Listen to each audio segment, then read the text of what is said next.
Assalamualaikum warahmatullahi wabarakatuh. Alhamdulillah, selalu kita ucapkan kalimat mulia kepada Zat yang maha mulia juga, Zat yang maha kuat, maha bijaksana, maha adil, maha pengasih dan maha penyayang, satu-satunya pencipta segala sesuatunya, baik di langit, di bumi maupun di kedalaman lautan. Karena kata kuncinya la ilaha illallah, la ma'budu bihaqqin illallah. Tidak ada Tuhan yang paling berhak untuk disembah di langit dan di bumi kecuali Allah. Zat yang maha mulia ini telah menggantungkan segala nikmat yang diberikan kepada kita dari makanan, minuman, pakaian, dan apapun yang kita butuhkan untuk roda kehidupan di muka bumi ini dengan memuji namanya Alhamdulillah. Maka sering-seringlah mengucapkan kalimat yang mulia ini. Jadi kita menyampaikan salam hormat kita kepada manusia terbaik yang telah menjelaskan kepada kita semua yang diinginkan oleh Sang Pencipta Allah, yang halal, yang haram, yang diperintahkan dan yang dilarang. Sebaik-baik manusia, paling sempurna akhlaknya, fisiknya, juga ditutup risalah kenabian dan kerasulan dengannya. Dinobatkan menjadi pimpinan anak Adam pada hari kiamat dan orang yang pertama mengetuk dan masuk ke dalam surga. Manusia terbaik ini telah diberikan salam oleh Allah dan para malaikatnya, maka sangat wajar kalau kita selalu membacakan salawat dan taslim kepada Nabi besar Muhammad sallallahu alaihi wasallam. Alhamdulillah, setelah panjang lebar menjelaskan masalah neraka, berikut yang berhubungan dengan masalah sirat. Semoga Allah menyelamatkan kita darinya. Kita akan masuk ke lanjutan bahasan buku kita masalah surga. Dan surga istilah yang diberikan atau dijelaskan dalam agama kita, tempat abadi yang diberikan bagi semua orang-orang yang patuh kepada Sang Pencipta Allah. Surga sebuah tempat yang sangat luar biasa, sulit digambarkan dengan lisan, dengan gerakan tubuh, sulit untuk dibayangkan dengan akal. Hanya imanlah saja yang akan membuat seseorang meyakininya. Karena fasilitas di sana sangat luar biasa, susah untuk dibandingkan dengan di dunia.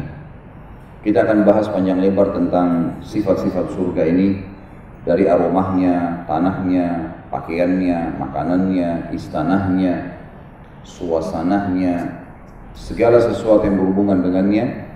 Dan dipastikan setiap orang setelah mempelajari masalah surga ini akan selalu termotivasi untuk patuh kepada Allah Subhanahu wa taala, karena memang kata kuncinya cuma tinggal menunggu mati akan masuk ke sana. Terlebih lagi kita tidak tahu mati ini kapan datang. Sampai ulama mengatakan setiap orang muslim, setiap manusia, bahkan setiap makhluk hidup hanya memiliki detik yang sedang dia mengucapkan kalimatnya, yang dia tatapkan matanya, yang dia perdengarkan telinganya, yang dia gerakkan tubuh, kaki dan tangannya. Karena lebih daripada itu tidak ada jaminan dia masih bisa hidup. Mungkin seseorang jalan, beberapa detik kemudian jatuh, kemudian meninggal dunia. Mungkin seseorang baru saja sehat, bisa tiba-tiba sakit, dan dokter cuma bisa mendiagnosa saja kalau dia kena penyakit ini dan penyakit itu. Berapa banyak orang yang sudah meninggal sebelum kita, seperti itu keadaannya. Dulunya sehat, berlari, makan, olahraga, berteman, dan seterusnya. Tapi akhirnya juga ditutup dengan kematian. Tapi bahagianya seorang mukmin, dia tahu kalau mati itu sebuah pintu yang harus memang dia lalui. Tinggal bagaimana dia pada saat akan tiba di pintu itu sudah punya persiapan yang sangat banyak yang dia persiapkan untuk tangga-tangganya menuju ke surga. Penulis buku memulai dengan pasal pertama dalam masalah surga, aroma surga, bau wanginya. Tentu saja kalau ada sebuah rumah, yang rumah itu mungkin membakar dupa yang wangi atau menyemprot wangi-wangian, intinya, atau mungkin ada tanaman yang semerbak bau wanginya, kita lewat di depannya pasti kita akan merasa sangat nyaman karena tempat ini wangi. Fitrah manusia sudah dibuat oleh Allah Azza wa Jalla suka dengan yang wangi-wangi. Kita dihalalkan semua yang thayyibat. Allah mengatakan, dan kami halalkan buat kalian yang thayyibat. Thayyibat itu yang wangi baunya, manis rasanya, nyaman untuk dipandang, lembut untuk dipegang, mudah untuk dipegang. Semua masuk dalam istilah thayyibat. Dan kami haramkan buat kalian khaba'ith. Khaba'ith itu semua yang busuk baunya, semua yang tidak nyaman dipandang oleh mata. Ini masuk semua tidak nyaman untuk dijamah, dan hal-hal yang serupa dengan itu, intinya buruk. maka Allah Azza wa Jalla mengharamkan semua itu. Sesuatu yang baik dicintai oleh Allah, karena Allah Subhanahu wa taala sudah menyebutkan melalui lisan Nabi Muhammad sallallahu alaihi wasallam, "Innallaha jamilun yuhibbul jamal." Allah itu indah dan suka dengan keindahan. Kita disuruh pakai baju yang bersih, kita disuruh menjaga bau badan.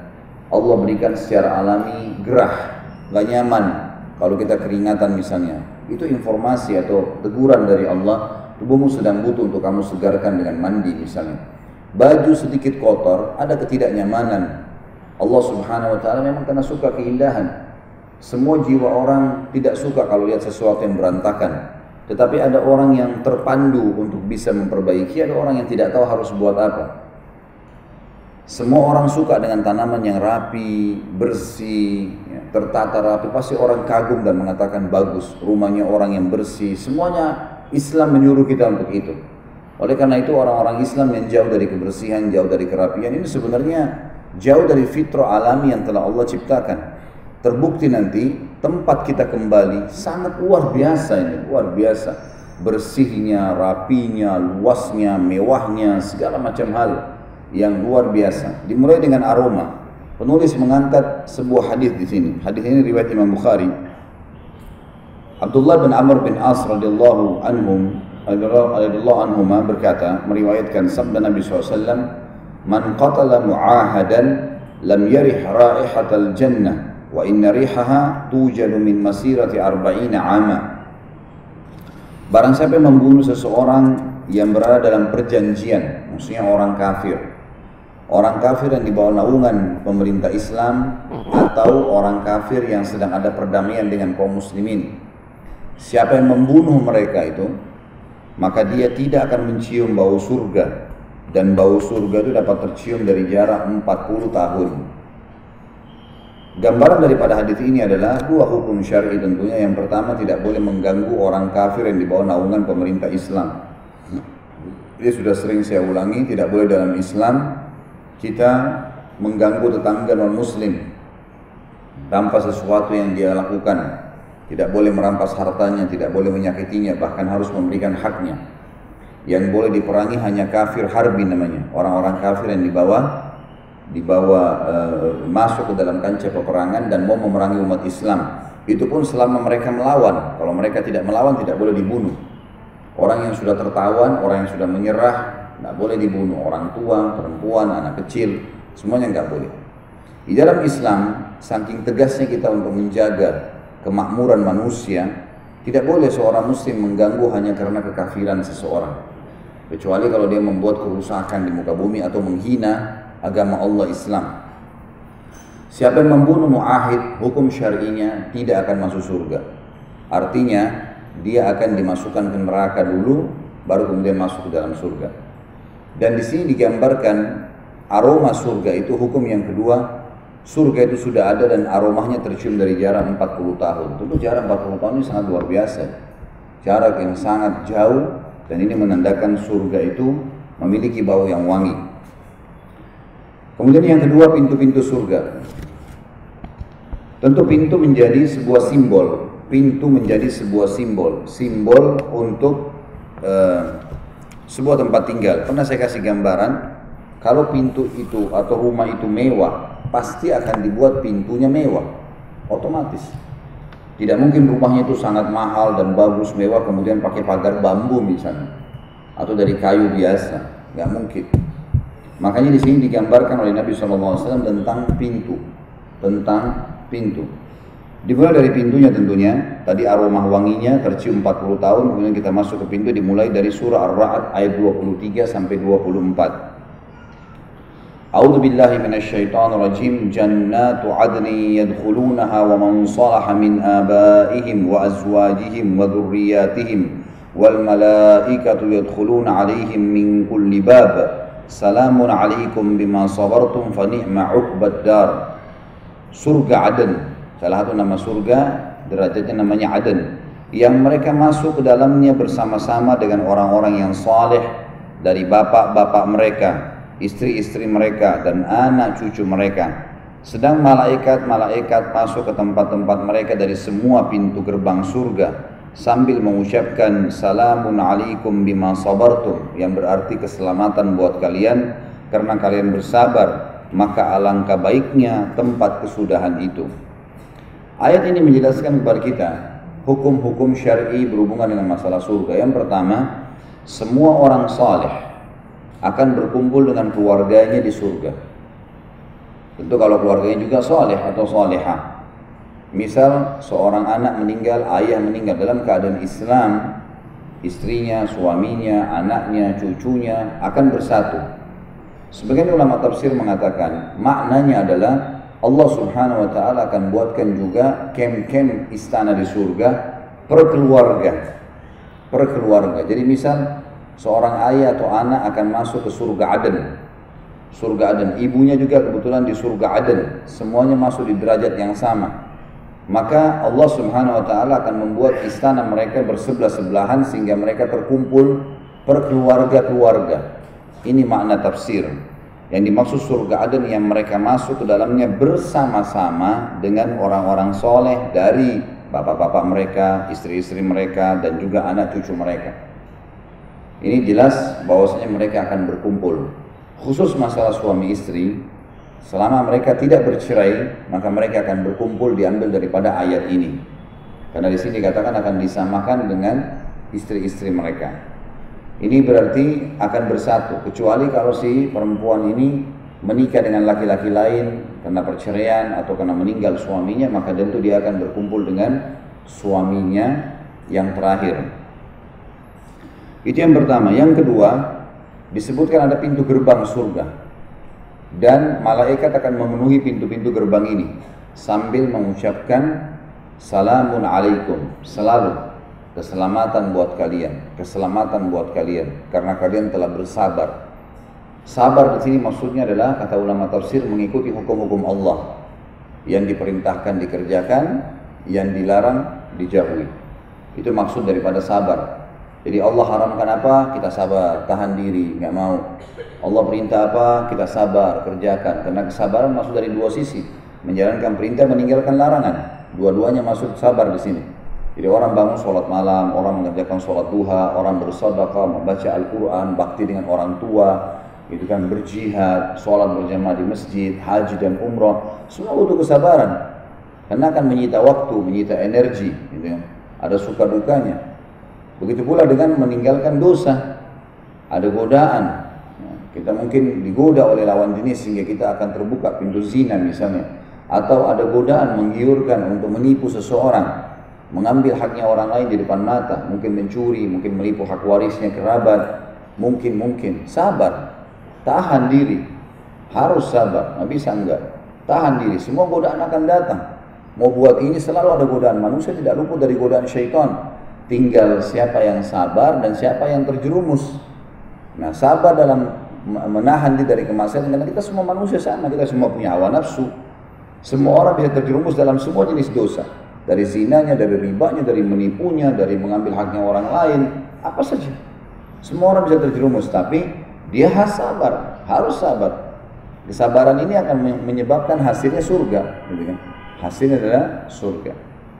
Masuk dalam hukum juga di sini adalah diambil sebuah pelajaran di penutupan ayat, kalau surga itu sebaik-baik tempat kembali. Kata ulama tafsir, yang dimaksud sebaik-baik tempat kembali adalah tidak ada lagi capek, nggak ada lagi letih, nggak ada lagi gangguan orang, nggak ada lagi kematian, nggak ada sakit. Sebaik-baik tempat kembali artinya sudah tidak ada lagi sesuatu yang lebih daripada itu. Semua kenikmatan abadi. Nanti akan kita pelajari dalam sekali tentang masalah hal-hal yang berhubungan dengan surga. Sesuatu yang abadi di surga, nggak ada lapar. Nggak ada lapar. Jadi orang makan karena menikmati, bukan karena lapar. Beda ya. Kalau ada seseorang lagi lapar, kemudian dia makan, dia tidak menikmati makanannya itu. Karena target dia supaya laparnya hilang. Kalau orang lagi tidak lapar, kemudian dia makan, maka dia mau makan karena menikmati. Maka dia masih sempat memilih, oh saya mau yang ini saja, oh saya mau yang itu, oh saya mau rasa ini. Karena dia tidak lapar. Sama juga dengan haus, tidak ada haus di surga. Jadi seseorang minum, maka dia minum karena menikmati. Kita kalau lagi tidak haus ditawarin, mau minum teh, minum kopi, minum sirup, minum sesuatu, Kita bebas memilih karena lagi tidak haus. Tapi kalau lagi haus pasti minta minuman tertentu dan tidak dinikmatin lagi minuman itu. Nah, seperti itu juga tidak ada ngantuk. Nggak ada ngantuk di surga. Orang kalau tidur karena menikmati. Misal contoh, Bapak Ibu sudah tidur malam hari, sudah puas dengan tidur. Lalu kita masuk ke sebuah ruangan, sebuah rumah, nyaman sekali, bersih, AC-nya dingin, karpetnya bagus gitu kan. Atau mungkin di sebuah taman yang hijau, membuat jiwa tentram sekali. Kita bisa tertidur lagi. Tertidurnya bukan karena ngantuk, tapi karena nyamannya tempat itu. Seperti itu surga. Jadi tidak ada ngantuk, nggak ada lapar, nggak ada haus. Juga tidak ada kenyang. Tidak ada kenyang. Ahli surga akan makan sepuasnya, nggak ada kenyang. Dia akan makan, dia hanya berhenti karena dia mau berhenti, bukan karena kenyang. Jadi dia bisa menikmati semua pohon yang jutaan pohon di istananya, nanti akan kita jelaskan pohon-pohon surga. Itu dengan tidak berhenti kecuali memang dianya mau berhenti, dia mau pindah ke tempat yang lain. Di dalam sebuah hadis nanti kita pelajari, kalau ahli surga itu akan makan, minum, dan makanan minum ini tidak ada batasnya, tidak ada habisnya, tidak ada haus, tidak ada lapar, dan ya, pada saat mereka sudah makan dan minum yang tidak dibutuhkan oleh tubuhnya, langsung spontan keluar dalam bentuk keringat. Jadi yang dia makan langsung keluar dalam bentuk keringat yang tubuhnya nggak butuh. Dan keringat itu pun, peluh itu pun lebih wangi dari bau kasturi. Jadi nggak ada kenyang, nggak ada lapar, nggak ada kenyang, sepuas-puasnya, nggak ada ngantuk. Kalau tidur pun dengan santai karena menikmatinya. Ini juga orang, subhanallah, orang kalau tidur bukan karena capek, ya, bukan karena ngantuk, tidurnya itu tidak pakai waktu. Mau 15 menit, mau 10 menit, mau setengah jam, mau 3 jam. Memang dia tidur gak ada beban. Dan dia tidak ada pikiran, oh saya baru tidur 3 jam ini. Gak ada. Lain dengan orang yang capek, orang yang targetnya karena ngantuk. Dia butuh berapa jam. Wah ini baru 2 jam nih, paksain tidur lagi. Tapi kalau orang tidur bukan karena ngantuk, bukan karena capek, dia tidur itu berapa menit pun, wah puas rasanya. Berapa jam pun puas. Itu keadaan. Semua ini teman-teman sekalian masuk dalam makna ayat Al-Quran penutupan. Dia sebaik-baik tempat, ya, fani ma'uqbad dar itu tempat tinggal, paling nyaman. Semua sisi temboknya, sisi tanahnya, warnanya, permadaninya, bantal-bantalnya nanti akan kita pelajari semua. Ayat-ayat menjelaskan masalah itu, ada permadani, ada bantal-bantal yang tertata rapi, ada singgasana, ya. Kemudian ada pohon-pohon yang luas, gitu. Ada trap-trap tingginya beberapa istana yang dia bisa pindah-pindah. Pelayan-pelayan yang dipenuhi. Satu orang di surga itu memiliki minimal 10.000 pelayan. Satu orang punya 10.000 pelayan sendiri saja. Dan pelayan ini super sempurna. Semua bidadaranya, laki-lakinya gagah sekali, semua bidadarinya cantik sekali, sempurna. Sampai dikatakan dalam sebuah riwayat yang sahih, nanti akan masuk seorang penghuni surga ke surga, lalu dia temuin seorang pelayan laki-lakinya sangat tampan, bercahaya dan luar biasa, sampai dia mengira orang ini malaikat. Dia mengatakan, apakah kamu salah satu dari malaikat? Dia mengatakan, bukan, saya salah satu pelayan Anda di sini. 10.000 orang pelayan. Manfaat yang paling besar bagi kita orang-orang beriman mempelajari surga. Dunia ini jadi kecil kalau kita sudah pelajari. Hilang semua itu ego untuk memperebutkan masalah dunia ini. Kita akan lihat, oh ini kecil dunia, akan kita tinggalin semua di sana itu akhirat. Sampai seseorang pernah bersedekah dari salah satu salafus saleh. Setiap selesai itu dagangannya, dia pasti dapat, dia sudah dapat keuntungan buat rumahnya, kebutuhan rumahnya, sisanya modalnya dikembalikan, sisa itu keuntungan dikasih sedekah, selalu tiap hari sedekah. Teman-temannya pedagang yang lain semua sibuk, keuntungan setelah keluarin kebutuhan keluarga, setelah modal kembali, sisanya dipakai nabung, beli emas disimpan. Sampai akhirnya teman-temannya memiliki gudang-gudang emas, dia tidak ada. Tetap seperti biasa saja gitu, usahanya maju. Tapi dia tidak ada punya simpanan. Teman-temannya hanya bilang, hai fulan, kami sudah punya segudang emas, kamu belum punya, karena kamu selalu bersedekah, kamu nggak pernah simpan, gitu. Kamu tidak sayang sama hartamu. Maka jawaban orang beriman berbeda. Dia mengatakan, justru karena saya sayang harta saya ingin bawa harta saya sampai ke sana, sampai ke akhirat. Ini sedekah ini saya sedang nabung untuk saya bawa ke sana. Kalian justru tidak sayang harta kalian. Karena kalian tumpuk-tumpuk di dunia. Kalau kalian mati sekarang, ini bakal dibagi ahli waris. Kalian tidak sayang harta itu. Saya justru sayang karena saya bawa ke sana. Orang beriman pemikirannya berbeda. Semua sisi surga teman-teman sekalian sebuah kenikmatan abadi yang tidak bisa dibayangkan. Dan kalau kita sudah tertanam dalam hati kita poin masalah ini, dunia ini akan jadi kecil. Nggak ada lagi perebutan di situ. Nggak ada lagi emosional. Nggak ada lagi sesuatu yang melampaui batas berlebihan, gitu kan. Ada lagi pintu-pintu maksiat yang terbuka karena memang sudah sempat sampai pada puncaknya. Kita sudah tahu tinggal tunggu mati maka akan selesai. Baik, kemudian selanjutnya surah Shad ayat 49 sampai ayat 50. Tentu saja yang pegang buku di sini tidak disebutkan ya, tidak disebutkan bahasa Arabnya ayat ini, maka kita membuka Al-Qur'an.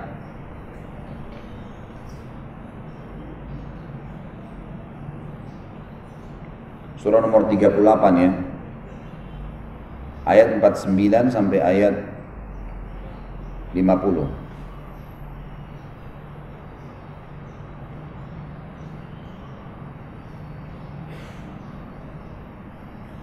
Sudah buka?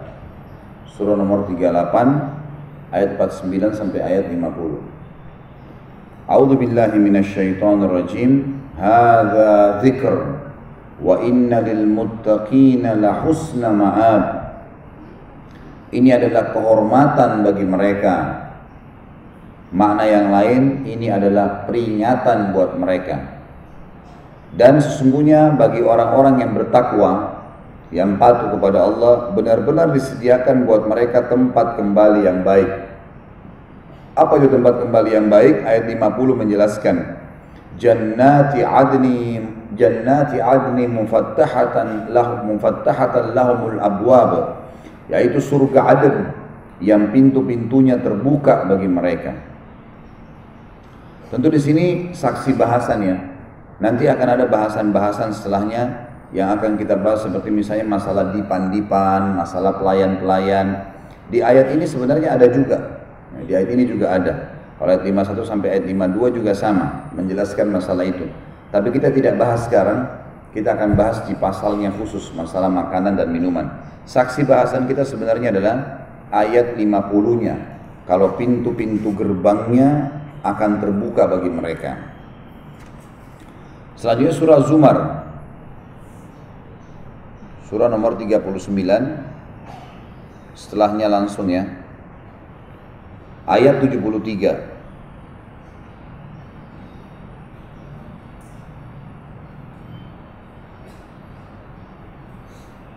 A'udzu billahi minasyaitonir rajim.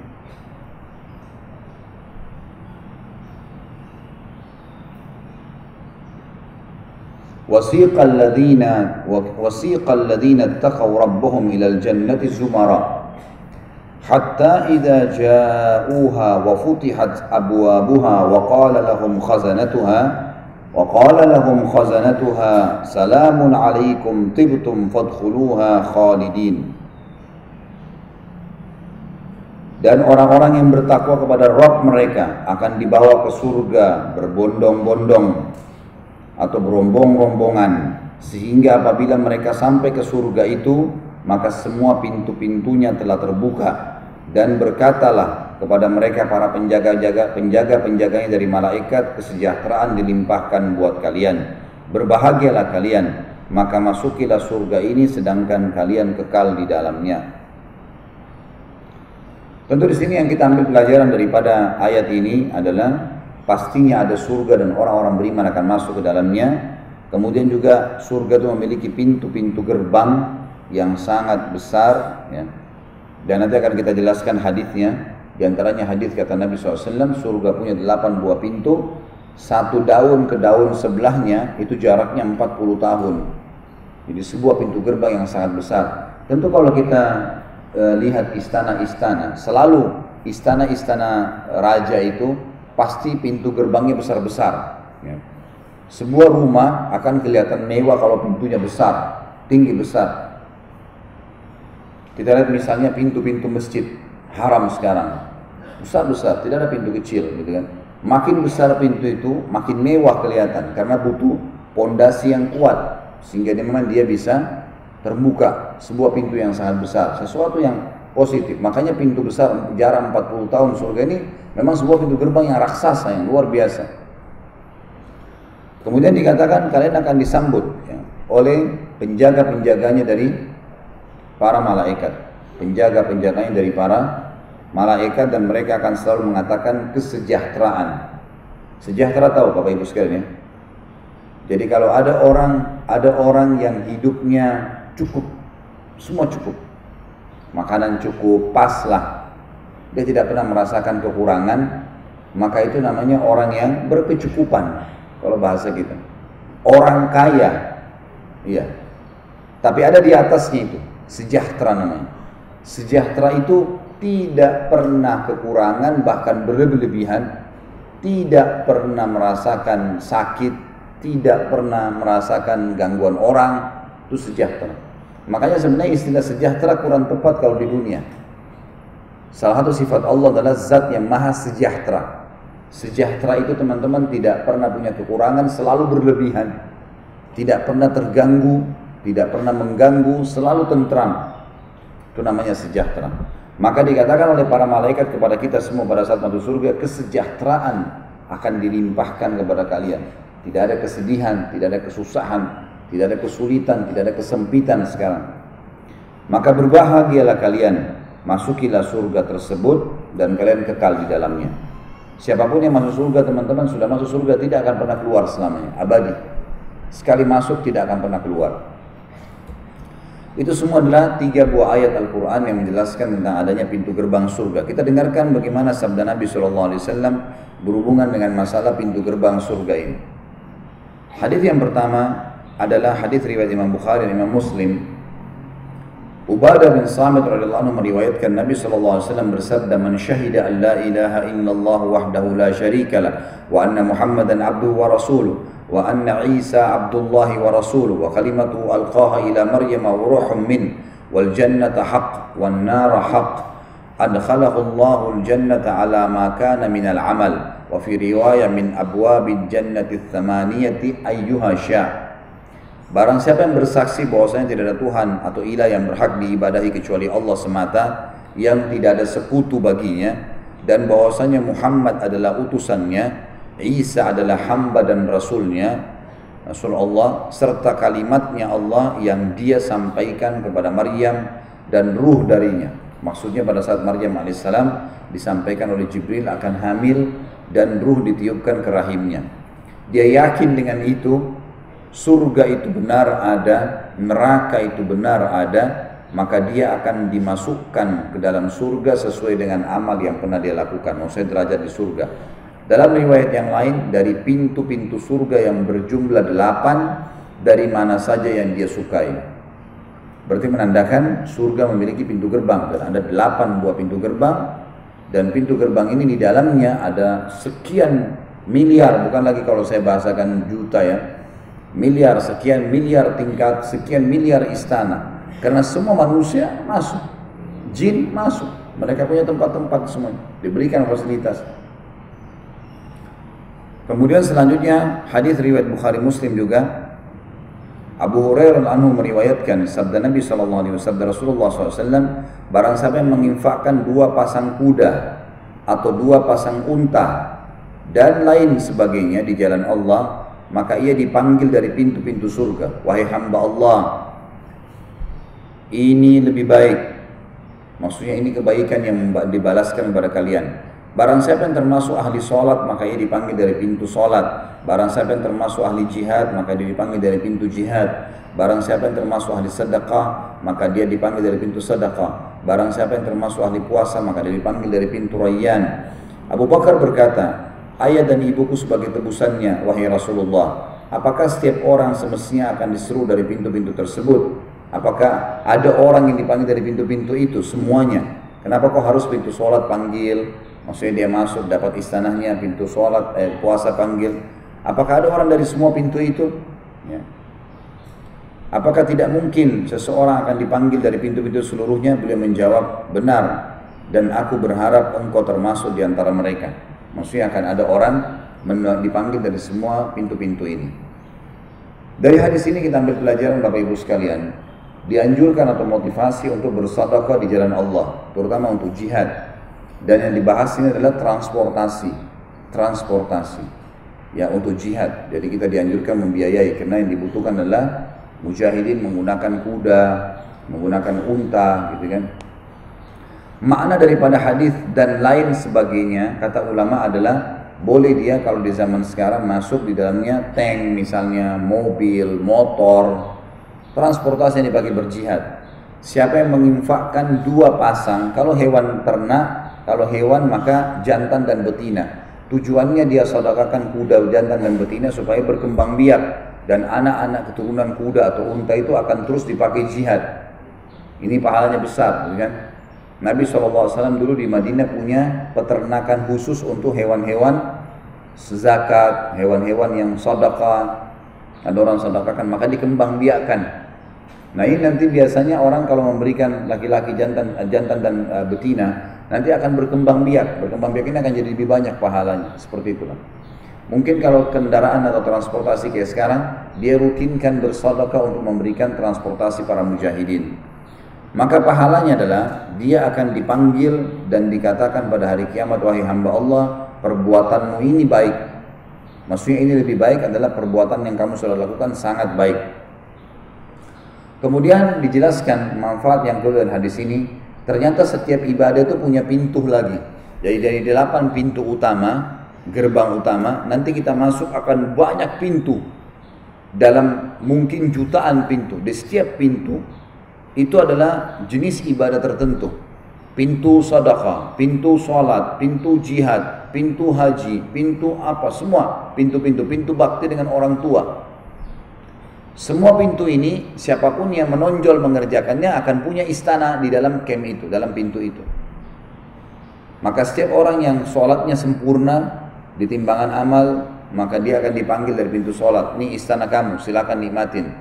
Nanti orang sedekah dari pintu sedekah. Lalu Abu Bakar bertanya pertanyaan yang cerdas, ya Rasulullah, itu kan orang dipanggil dari pintu masing-masing. Maksudnya bagaimana kalau ada orang kerjain semua ibadah itu? Masuk akal nggak dia dipanggil dari semua pintu itu? Ada masuk akal nggak dia punya istana di setiap pintu gerbang ibadah-ibadah itu? Maka kata Nabi SAW, benar, ada. Dan kamu termasuk salah satunya. Karena Abu Bakar radhiyallahu termasuk, kata ulama, adalah salah satu figur muslim, terutama sahabat Nabi tentunya, yang selalu kalau mengerjakan satu jenis ibadah, dia tidak pindah ke ibadah yang lain kecuali sudah menyempurnakannya. Jadi Abu Bakar itu terkenal sekali, kalau sedekah maksimal, semua harta dikeluarin. Sholat semuanya dilampiaskan ke sholat, nggak ada kegiatan yang lain. Apa saja yang sedang dia kerjakan dia maksimalkan. Riwayat-riwayat sampai pada tingkat Abu Bakar membantu janda-janda maksimal, diurus sampai selesai. Ada orang subhanallah bersedekah setengah-setengah. Misal orang ini lagi butuh sesuatu, kemudian dia tahu dia mampu, cuma dia bilang untuk apa nih? Saya kasih sekian saja. Orang ini punya utang 1 juta, dia butuh sekali untuk diselesaikan misalnya.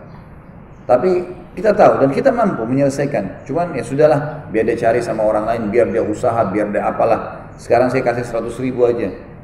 Dapat pahala, tapi beda. Ini belum maksimal. Orang yang maksimal di satu jenis ibadah, maka dipastikan dia akan punya istana di jenis ibadah itu. Di jenis ibadah itu. Maka dia bisa mengunjungi semua camp istananya di surga nanti. Dan semuanya memiliki pintu-pintu gerbang. Kemudian hadis selanjutnya, hadis riwayat Imam Muslim. Khalid bin Umair menceritakan, Utbah bin Ghazwan berkhutbah kepada kami. Khalid bin Umair salah satu tabi'in. Utbah bin Ghazwan radhiyallahu anhu sahabat Nabi. Jadi kalau yang pegang buku dikasih tambahan informasi itu ya. Kalau Khalid bin Umair ini seorang tabi'in, terus di atasnya tabi'in. Dan Utbah bin Ghazwan seorang sahabat. Tabi'in ini mendengarkan khutbahnya seorang sahabat Nabi. Dikatakan Khalid bin Umair rahimahullah menceritakan tentang Utbah bin Ghazwan radhiyallahu anhu berkhutbah pada kami. Setelah memuji Allah dan menyanjungnya, ia mengatakan amma ba'd. Amma ba'd itu tentu saya akan sampaikan setelah ini.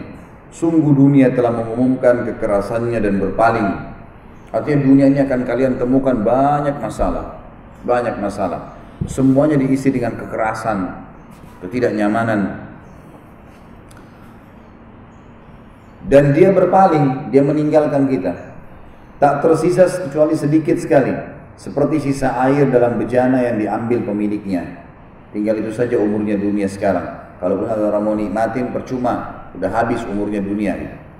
Sungguh kalian akan berpindah darinya ke negeri yang tidak bakal pernah sirna. Karena itu, berpindahlah dengan membawa sebaik-baik apa yang diberikan pada kalian. Sedekah maksimal, salat maksimal. Jangan salam dari salat kecuali sudah kejar pahala maksimalnya. Bacaannya, gerakannya, semua, karena tidak bisa diulangin. Jangan asal jadi. Semua ibadah dimaksimalin. Beliau Rasulullah SAW, kata Utbah bin Ghazwan radhiyallahu anhu, menyebutkan pada kami bahwa jarak di antara kedua daun pintu surga sejauh perjalanan 40 tahun. Sungguh akan datang padanya suatu hari yang sangat berdesak-desakan. Sungguh kamu telah melihatku sebagai orang ketujuh dari 7 orang bersama Rasulullah SAW. Kami tidak punya makanan selain daun pohon, sehingga mulut kami luka bernanah. Hadis ini dibagi menjadi 3 bagian oleh para ulama. Yang pertama adalah informasi dari seorang sahabat kepada tentang Nabi SAW bahwasanya dunia ini sebentar, jangan dikejar.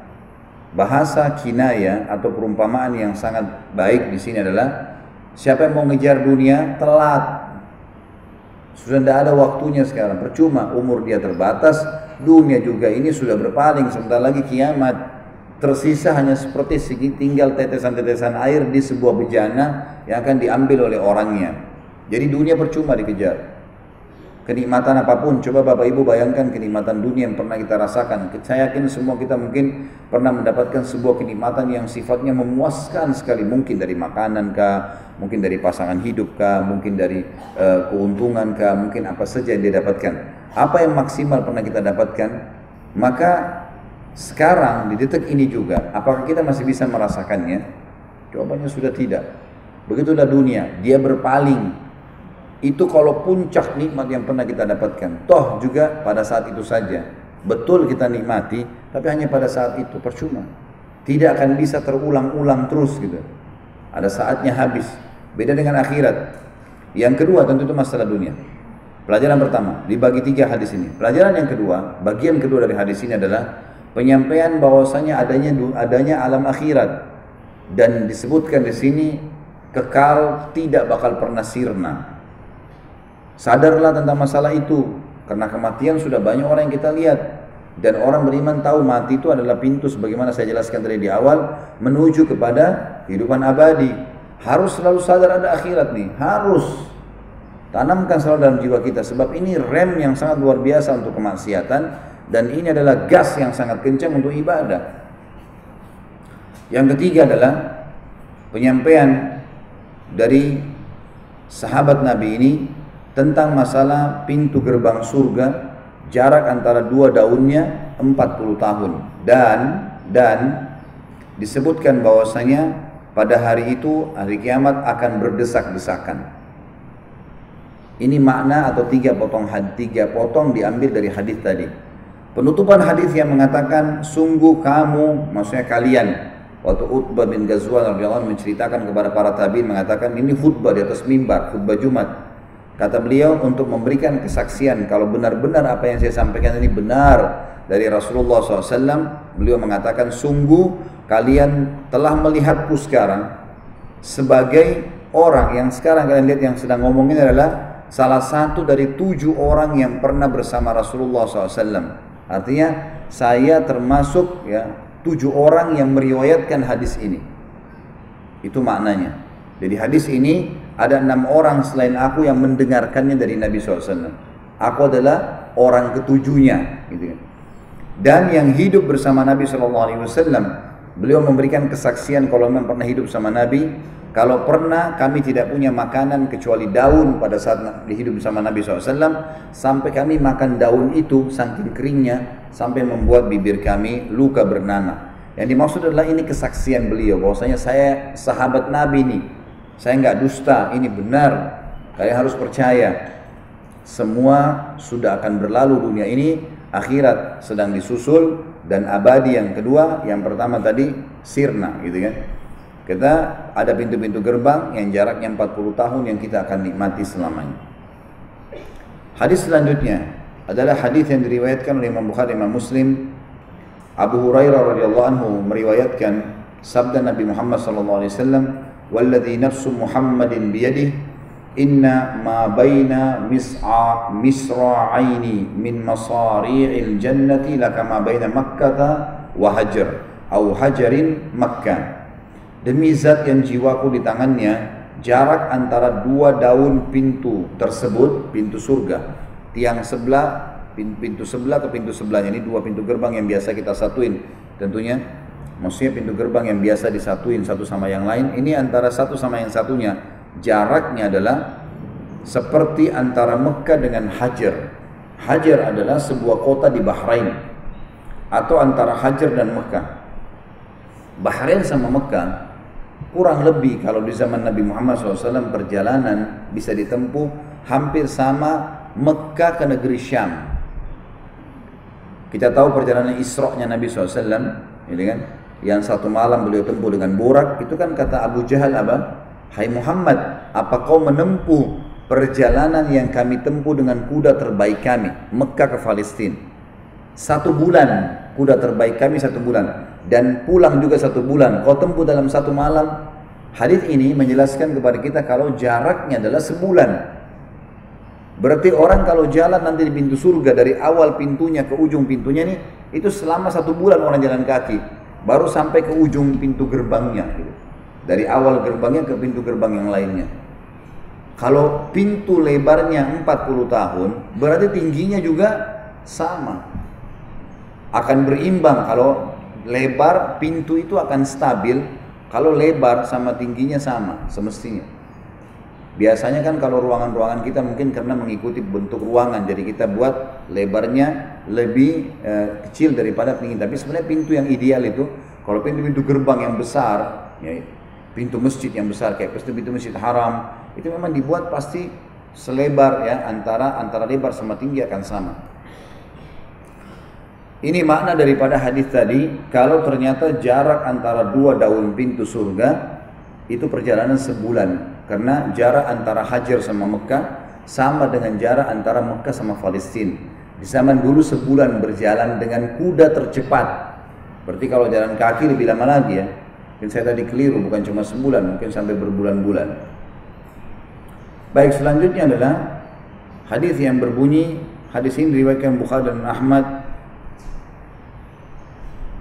Sahal ibn Sa'ad radhiyallahu anhu meriwayatkan dari Nabi SAW, surga memiliki 8 pintu. Ini riwayat Bukhari. Riwayat Imam Ahmad dari Utbah bin Abdus Salam secara marfu bersambung hingga Nabi SAW dengan lafaz surga memiliki 8 pintu dan neraka memiliki 7 pintu. Saksi bahasan, surga memiliki 8 pintu utama gerbang. Di dalamnya ada pintu-pintu yang lain lagi seperti pintu sholat, pintu puasa dan seterusnya. Di dalamnya pintu-pintu itu ada miliaran istana karena semua orang bisa memiliki sampai jutaan istana di surga itu, tergantung amal yang dia lakukan. Saya sudah pernah jelaskan, seperti misalnya siapa yang menjaga 12 rakaat sehari semalam, Allah akan bangunkan baginya istana di surga. Jadi setiap hari kita bisa dapat istana di surga. Kalau umurnya orang 70 tahun, kan itu, berarti 70. 1 tahun 365 hari, 365 istana kali 70, berapa ribu tuh istananya satu orang. Baru dari sholat itu saja ada hadis yang berbunyi, siapa yang membaca Al-Ikhlas Qul Huwallahu Ahad 1 hari 10 kali, Allah akan bangunkan baginya istana di surga. Baik, kalau 1 hari saya baca 100 Al-Ikhlas, saya punya berapa istana? 10 istana. Ada hadis Nabi SAW bagi bapak-bapak terutama, siapa yang pergi ke masjid dapat 1 istana di surga. Siapa yang pulang dari masjid ke rumahnya karena dia cuma hadiri sholat 5 waktu, maka dapat 1 istana di surga. Berarti 5 waktu sholat wajib kita punya 10 istana di surga 1 hari. Ini selain tadi Qul Huwallahu Ahad, selain tadi sholat 12 rakaat sehari semalam. Hadis yang lain, siapa yang membangun rumah buat Allah di muka bumi masjid, maka dia akan mendapatkan istana di surga. Sampai dalam sebuah hadis, siapa yang membangun istana, siapa yang membangun masjid di muka bumi sebesar sarang burung, Dalam makna yang lain adalah cakaran kaki burung di tanah, gitu kan. Jadi seperti sarang burung untuk taruh telurnya kecil seperti itu saja. Misal kita cuma nyumbang 1.000 rupiah, 2.000 rupiah, 10.000, mungkin itu yang kita mampu. Lalu digabungin, dibeliin semen, batu bata, dimasukin di masjid itu. Dapat istana di surga. Berapa banyak itu celengan-celengan di pinggir masjid. Jangan dilewatkan begitu saja, sumbang. Kemarin sudah sumbang, kemarin itu sudah dicatat. Sudah ada istananya di surga, sumbang hari ini. Kenapa nggak mau nyumbang lagi? Gitu kan? Harus nyumbang, kesempatan. Setiap ada kegiatan-kegiatan sosial, ada kegiatan-kegiatan amal jariah, jangan ditunda, nyumbang. Nggak ada waktu buat kita ini. Kita nggak tahu ajal kapan datang.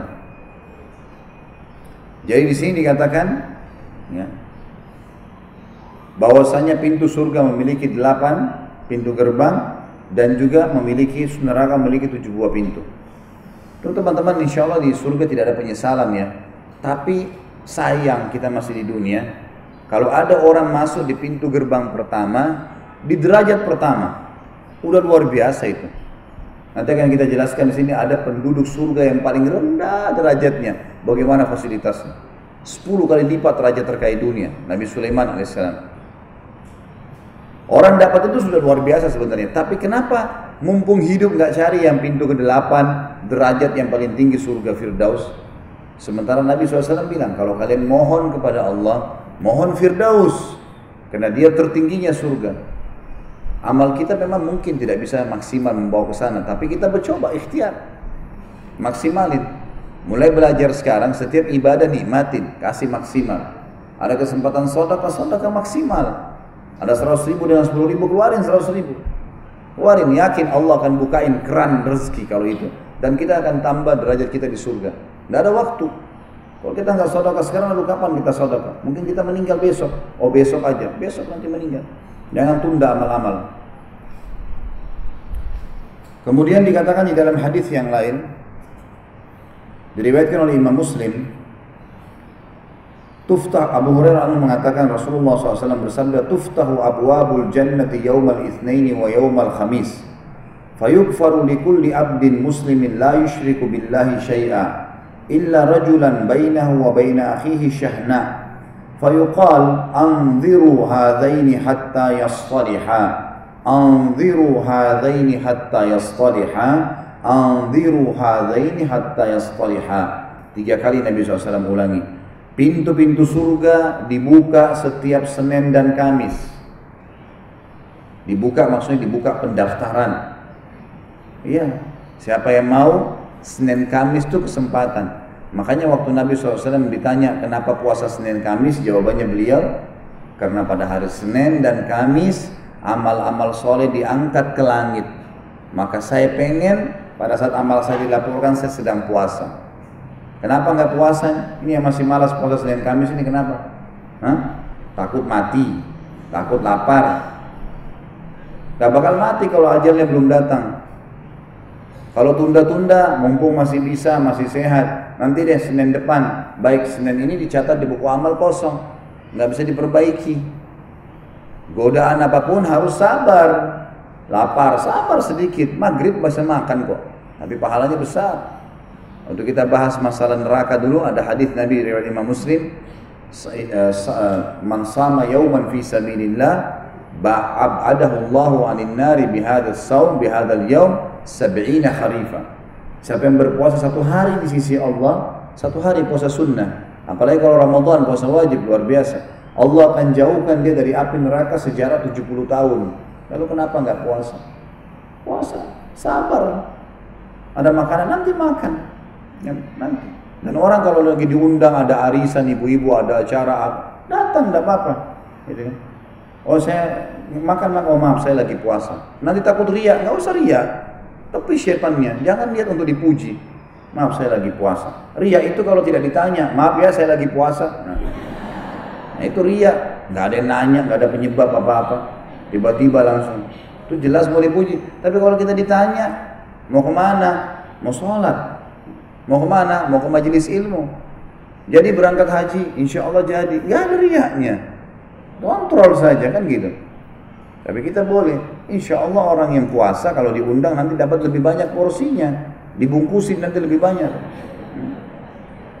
Nanti juga bisa gitu kan. Begitu pula dengan apa saja amal soleh. Kalau mulai sekarang Bapak Ibu tidak paksakan diri sholat malam, pasti tidak akan sholat malam. Karena setiap malam syaitan bilang, kau ngantuk, nggak usah, capek. Setiap malam begitu. Terus sampai kapan? Nggak, saya mau lawan syaitan sekarang. Bangun, wudu, sholat. Kata Allah SWT, walladzina jahadu fina lanahdiyannahum subulana. Orang yang memaksakan diri menuju ke jalan-jalan kami akan mudahkan mereka sampai ke jalan kami. Maksudnya, kalau antum sudah paksakan, ya, teman-teman sini laki-laki, perempuan di sini, antum dan antunna sudah memaksakan diri dalam masalah ibadah ini, kita akan bergulir. Misal ngantuk malam nih, paksain bangun, wudu, sholat, bergulir tuh sholatnya, pasti akan berjalan. Allah akan mudahin nanti. Yang penting lawan dulu syaitannya. Nah kalau tidak, buku amal berjalan terus nih. Sampai kapan? Sementara derajat di surga kita harus kejar. Ya. Lalu dikatakan, lalu diampuni, pintu-pintu surga dibuka setiap hari Senin dan Kamis. Lalu diampuni dosa setiap muslim yang tidak menyekutukan Allah dengan sesuatu pun, kecuali seseorang yang ada perseteruan antara dia dengan saudaranya muslim. Dikatakan kepada para malaikat, tangguhkanlah ini hingga keduanya berdamai. 3 kali Nabi ulangi, tangguhkanlah ini, tidak boleh dicatat masuk surga sampai mereka berdamai. Tangguhkanlah kedua orang ini sampai mereka berdamai. Artinya nggak boleh musuh-musuhan. Nggak usah musuh-musuhan. Untuk apa ini? Musuh-musuhan, buang muka, merasa lebih dari orang, apa yang didapat? Dalam Islam, kalau orang lain buat salah, maafkan. Itu ibadah, maafin itu. Maafinnya, ya saya maafin. Oh nanti dia enak benar sudah buat macam-macam, sudah fitnah, gibah saya. Udah nggak apa-apa. Pasti semua dosa ada pembersihannya. Dia udah pernah gibah kita nih, terus dia minta maaf, kita sudah maafin, kita dapat pahala, hati kita jadi tenang, udah sudah selesai. Tapi dia karena pernah gibah, dia akan digibah. Oleh siapa? Allahu a'lam. Dia akan kena sariawan. Dia akan nanti apa? Mungkin jatuh kalau gibahnya besar, bibirnya pecah. Allah bisa pasti datang hukuman. Gak ada ceritanya orang buat dosa dunia lalu tidak dihukum sama Allah, itu mustahil. Menghayal Bapak Ibu sekalian. Kalau Anda buat dosa di dunia, nggak apa-apa deh, saya kan sekarang sudah tobat, gak bakal ada pembersihan. Mustahil. Pasti ada pembersihannya. Pasti. Masalah bagaimana itu Allah punya kuasa, bagaimana? Tapi ada pembersihan. Betul di akhirat nggak ada hisab, di dunia tetap ada pembersihan.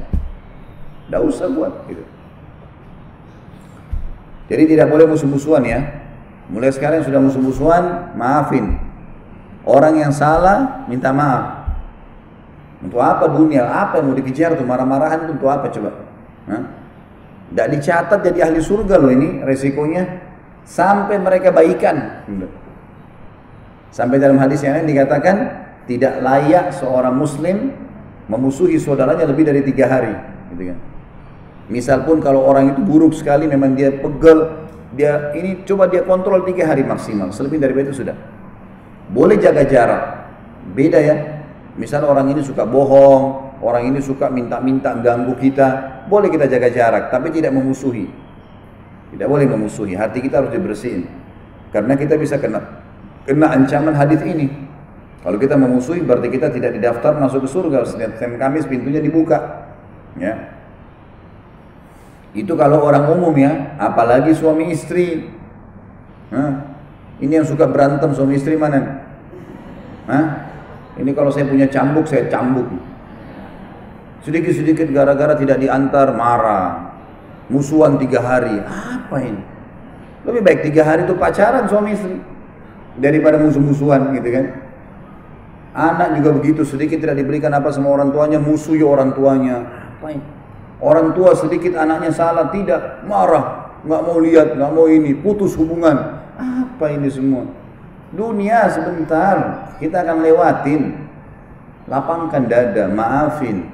Daripada nggak masuk surga, maafin. Terakhir dalam pasal kita ini hadis Nabi SAW, riwayat Imam Muslim. Tadi itu riwayat Imam Muslim, ini juga riwayat Imam Muslim dan Imam Tirmidzi. Umar bin Khattab radhiyallahu anhu menceritakan sabda Nabi SAW, "Ma minkum min ahadin yatawadda'u fayusbighul wudu'a thumma yaqul asyhadu an la ilaha illallah wahdahu la syarikalah wa asyhadu anna Muhammadan abduhu wa rasuluh illa futihat lahu abwabul jannati tsamaniyah yadkhulu min ayyaha sya'. Tidak ada seorang pun dari kalian berwudu lalu menyempurnakan wudunya, kemudian mengucapkan asyhadu an la ilaha illallah wahdahu la syarikalah wa asyhadu anna Muhammadan abduhu wa rasuluh. Aku bersaksi bahwasanya tidak ada Tuhan yang paling berhak disembah diibadahi kecuali Allah dan tidak ada sekutu baginya. Dan aku bersaksi bahwasanya Muhammad benar-benar hamba dan utusannya, melainkan dibukakan baginya 8 pintu surga. Ia dapat memasukinya dari mana saja ia suka. Apa ini? Wudu, wudu, hanya wudu, wudu terus syahadat. Kenapa malas wudu? Ini yang masih malas wudu kalau mau tidur nih, siapa ini? Hah? Kenapa malas wudu mau tidur? Wudu, Nabi SAW suruh. Dalam sebuah hadis dikatakan, kalau seseorang hamba tidur dalam keadaan bersuci, wudu, maka Allah akan titipkan bersamanya malaikat di ranjangnya, yang setiap kali dia bergerak, malaikat itu mengatakan, ya Allah ampunilah dia. Balik kiri kanan lagi tidur kita nggak sadar, malaikat minta, ya Allah ampuni, ya Allah rahmati. Dan Allah akan mudahkan dia kalau mau tidur, kalau tidur wudu itu mau bangun sholat malam Allah bangunin, mau bangun sholat subuh Allah bangunin. Kenapa nggak mau wudu nih? Kenapa malas wudu? Wudu ini kalau disempurnakan, diikuti dengan syahadat saja habis itu, masuk dari 8 pintu surga yang mana dia mau. Berapa menit tuh wudu? Balasannya bisa pilih pintu surga. Ya Allah yang ke-8 deh saya mau masuk nanti di akhirat. Hanya wudu. Wudu itu bukan cuma untuk sholat. Makanya para sahabat selalu wudu, batal wudu, batal wudu. Selalu, nggak pernah berhenti. Harus wudu. Tapi makna hadis ini adalah pelajaran pertama, Bapak Ibu sekalian, siapa yang berwudu dan menyempurnakan wudunya, menyempurnakan wudunya. Penyempurnaan wudu adalah menjalankan seperti sunnah Nabi SAW. Ingat, yang paling pertama niat dalam hati mau wudu karena Allah perintahkan. Yang kedua, harus minimal tempat yang paling standar, minimal ya. Seperti misal wudu itu pergelangan tangan yang diperintahkan. Ini pergelangan tangan. Ini batas minimal. Penyempurnaannya adalah menyentuh semua batas minimal. Kurang sedikit wudunya nggak sah, sholatnya nggak sah. Makanya ada makna hadis menyempurnakan wudu. Maksudnya adalah menyempurnakan tempat minimal, dan kalau Bapak Ibu lebihkan jauh lebih baik. Sabda Nabi SAW, saya ingin sekali bertemu dengan saudara-saudara saya. Kata para sahabat, ya Rasulullah, kami saudara-saudara Anda. Kata Nabi SAW, bukan, kalian sahabat-sahabatku, saudara-saudaraku yang datang nanti sepeninggalku, kita-kita ini semua. Lalu sahabat faham, mereka berkata, ya Rasulullah, bagaimana Anda bertemu dengan mereka? Bagaimana Anda bisa mengenal mereka nanti? Karena ketemunya di hari kiamat. Kita ketemu dengan Nabi SAW kapan? Di hari kebangkitan, mahsyar. Bagaimana Anda mengenal mereka sementara Anda tidak mungkin kenal mereka, tidak pernah ketemu, mereka juga tidak pernah ketemu dengan Anda. Kata Nabi SAW, sungguh dari tempat-tempat wudunya umatku akan keluar cahaya yang terang, dan tidak ada itu pada umat yang lain. Makna juga daripada hadis ini kata ulama adalah wudu itu hanya ada pada umat Muhammad SAW. Makna hadis itu karena dikatakan akan keluar cahaya dari tempat-tempat wudunya umatku. Maksudnya kalau umat-umat lain juga ada wudunya, berarti keluar cahaya juga. Sudah dibedain. Kata Nabi SAW, keluar nanti dari tempat-tempat wudu kita keluar cahaya semuanya. Dan bukankah seseorang yang memiliki kuda-kuda yang banyak bisa membedakan antara kuda-kuda itu bila ada kuda yang keempat kakinya berbulu warna putih, warna apapun badannya, tapi keempat tangannya, kakinya itu berwarna ada bulu putihnya. Riwayat lain dikatakan keempat kakinya dan bagian dahinya, rambut di bagian dahinya berwarna putih. Pasti bisa dibedakan, oh ini kuda lain karena warnanya kombinasi putih sama yang lainnya. Maka begitu pula saya akan membedakan umatku. Dalam riwayat lain, riwayat Sahih, riwayat Bukhari juga, kata Nabi SAW, lanjutan hadis tadi, dan siapa yang bisa memanjangkan jamahan uduknya supaya cahayanya memanjang, maka lakukanlah. Disunnahkan lebihan, misal minimal tadi pergelangan, lebihkan. Minimal wajah seperti ini maka dilebihkan sampai di bawah dagu. Kemudian siku, ini batas minimal, lebihkan sampai di lengan. Batas minimal kaki, mata kaki, lebihkan sampai ke betis, gitu kan. Dan boleh wudu pada saat orang lagi mandi, di kamar mandi tidak pakai pakaian boleh. Asal bukan di tempat umum, insya Allah nggak apa-apa. Lah iya, kamar mandi kita sendiri ada pintunya tertutup nggak ada masalah. Karena pernah ada yang bilang gitu, Ustadz boleh nggak saya wudu sementara saya mandi? Atau saya harus tutup dengan sarung atau handuk? Kalau sendirian nggak ada masalah, nggak ada larangan di situ. Nah kita boleh. Nah pada saat itu justru kesempatan melebihkan. Siku bisa dilebihkan, mata kaki bisa dilebihkan, kan bisa dilebihkan gitu kan, kesempatan pada saat itu. Wudu yang benar, yang dikatakan sempurna adalah contohnya mengambil air dengan dua telapak tangan kanan, dua telapak tangan, kemudian kalau keran lagi jalan juga begitu, menarik dari sisi punggung kanan ke pergelangan dengan tangan kiri. Ini dulu dimulai tarik dari sini, dilebihkan ini batas minimal lebihkan. Kemudian tangan kanan menarik untuk tangan kiri juga sampai batas lebih dari batas minimal sampai ke sini kurang lebih. Kemudian baru mempertemukan antara punggung dalam dua-duanya dan menyelat-nyelatkan di antara dua jari. Karena ini sunnah, Nabi SAW menyuruh menyelat-nyelatkan. Jadi ini baru satu ya, ini baru satu. Kemudian diulangin pelan-pelan, sempurnakan. Balasannya hanya sempurnain ini, syahadat masuk surga. Buru-buru gitu kan. Pelan-pelan, 1, 2, sampai 3 selesai. Yang selanjutnya mengambil air di telapak tangan, kemudian memasukkan setengahnya ke mulut sambil kumur-kumur, sisanya dihirup di hidung. Kemudian sementara mulut kita kumur-kumur, tangan kiri membuang yang di hidung, baru kemudian yang di mulut dibuang. Itu satu. Sebagian dalam mazhab Malikiyah dianjurkan agar menggosok mulut dengan jari. Terutama yang saya katakan adalah di bagian depan gusi, karena biasanya di sini ada lendir yang membuat bau mulut nggak enak. Kita kalau wudhu sebentar misalnya lagi kumur-kumur, bapak ibu cuma masukin di bagian depan ini sering ada lendir 4 sisi ini. Itu kalau dikeluarin bau mulutnya jadi hilang.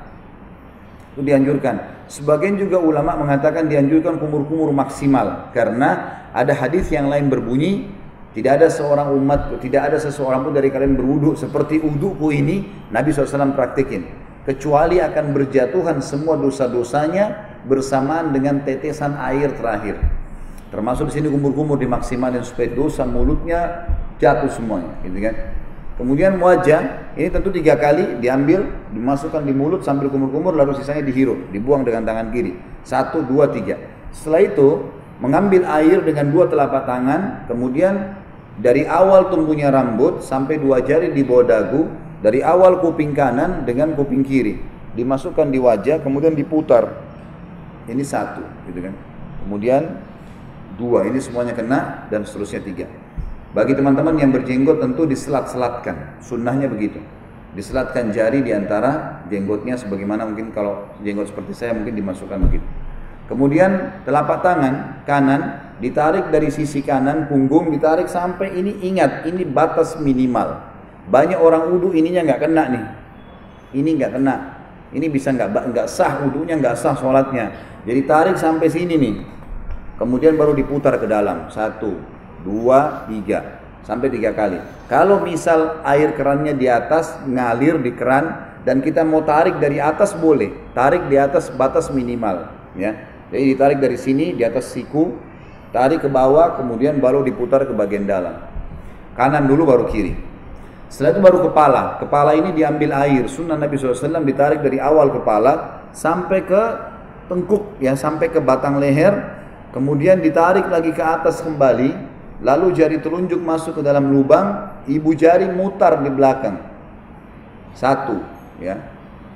Ini satu-satunya yang dilakukan 1 kali saja. Kalau semua tadi anggota tubuh, telapak tangan, tangan sampai siku, wajah, ini semua 3 kali. Kumur-kumur, bersihkan hidung semua 3 kali. Kecuali kepala, kepala cuma sekali. Bagi ibu-ibu yang rambutnya panjang, ditarik sampai ke tengkuk, lalu ditepuk-tepuk ke atas. Sampai kembali ke depan, baru kemudian masuk ke sini, baru diputar. Selanjutnya telapak kaki, dibasuh minimal mata kaki, lebihkan ke atas. Lebihkan ke atas, supaya memang sempurna. Setelah itu jangan pernah lupa ucapkan syahadat. Asyhadu an la ilaha illallah wahdahu, ada tambah la syarikalah, tidak ada sekutu baginya. Wa asyhadu anna Muhammadan abduhu wa rasuluh. Itu saja dijamin kata Nabi SAW, dibukakan baginya 8 pintu surga, ia boleh memasuki dari mana saja dia mau atau dia suka. Di dalam hadis yang lain disebutkan bahwasanya Nabi SAW bersabda, riwayat Imam Tirmidzi, siapa yang membaca setelah syahadat Allahumma ja'alni minat tawwabina, sebaiknya dia membaca setelah syahadat Allahumma ja'alni minat tawwabina waj'alni minal mutatahhirin. Ya Allah, jadikanlah saya selalu orang-orang yang bertaubat, dan jadikan saya orang-orang yang selalu bersuci, bersih. Allahu a'lam. Baik, sampai sini bahasan kita. Silakan kalau ada pertanyaan. Sesuai dengan tema, ya. Lebih baik jangan bertanya. Ambil ilmunya, amalkan, mati masuk surga. Tidak usah rewel, nanya ini, nanya itu. Masya Allah. Orang kalau masuk surga itu nggak banyak nanya.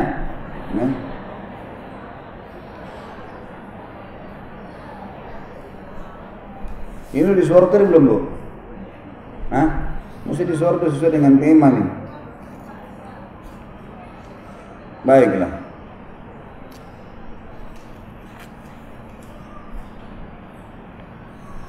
Ustaz, apakah bangsa jin mengalami kelahiran, kematian, hisab, surga dan neraka seperti manusia? Tentu saja. Tentu saja. Surah Az-Zariyat, surah nomor 51 ayat 56 menjelaskan masalah itu kan. A'udzubillahi minasyaitonirrajim wa ma khalaqtul jinna wal insa illa liya'budun. Berarti jin dan manusia sama-sama. Allah mengatakan aku tidak ciptakan jin dan manusia kecuali untuk menyembah aku. Sama. Dan juga dalam surah Jin dijelaskan masalah itu. Kalau orang-orang kaum jin yang beriman, mereka akan mendapatkan surga. Ada disebutkan dalam surah Jin masalah itu.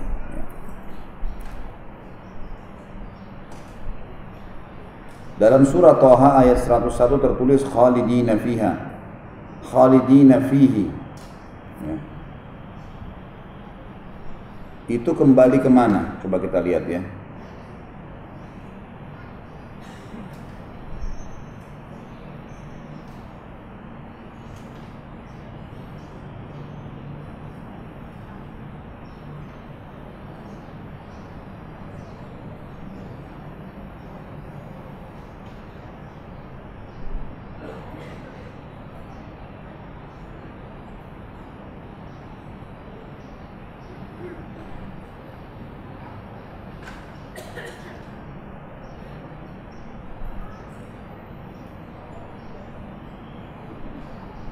Oh iya, ini tentang masalah kesesatan. Kalau fihi itu kembali kepada keadaannya. Dibaca ayat 100.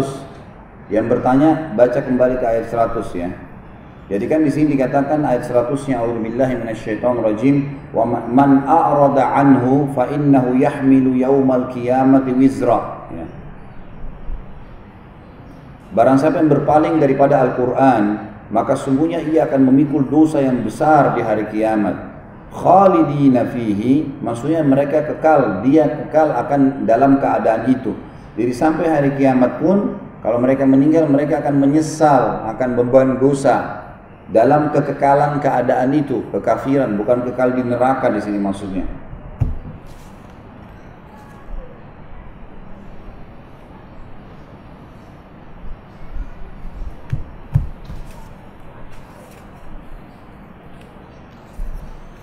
Apakah boleh mengebiri atau mensterilkan kucing jantan yang sudah punya anak 11 ekor karena si kucing selalu ingin kawin dan karena hasratnya tidak terpenuhi, kucing tersebut kencing sedikit di dalam rumah. Saya takut rumah terkena najis. Sudah dilepas keluar rumah tapi kucingnya selalu pulang lagi sampai tidak berani pasang karpet musola. Saran saya jangan pelihara kucing. Saran saya, lebih baik jangan, gitu kan.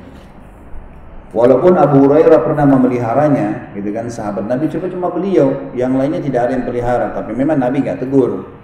Cuma hewan-hewan yang bertaring ini lebih baik nggak dipelihara, lebih baik. Gitu kan. Kalau masalah dia kembali lagi, mungkin bisa satu waktu Bapak Ibu sekalian pergi ke satu tempat yang jauh, kemudian dilepas. Nggak masalah, dia makhluk Allah, Allah akan kasih makan kok. Nggak perlu kita khawatir, ada jutaan kucing selain dia hidup. Gitu.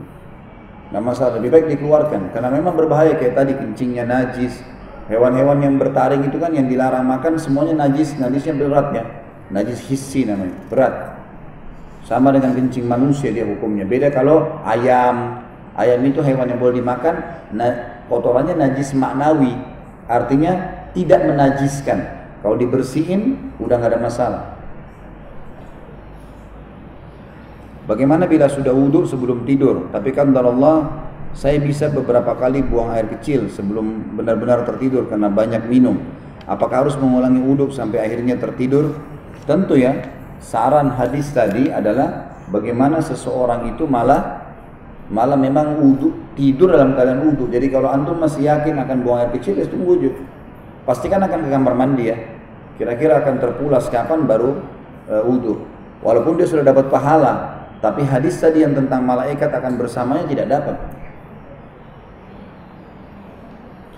Bagaimana cara tayamum yang benar Ustaz? Apakah satu kali atau dua kali mengambil debunya? Satu kali tepukan saja.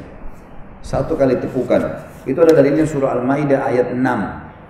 Al-Maidah itu adalah surah nomor 5, ayatnya ayat 6. Jadi kita disuruh tepuk sekali saja. Dalam hadis juga begitu dijelaskan. Menepuk, dan menepuk ini tidak harus debu yang banyak ya. Kayak kita lagi di pesawat.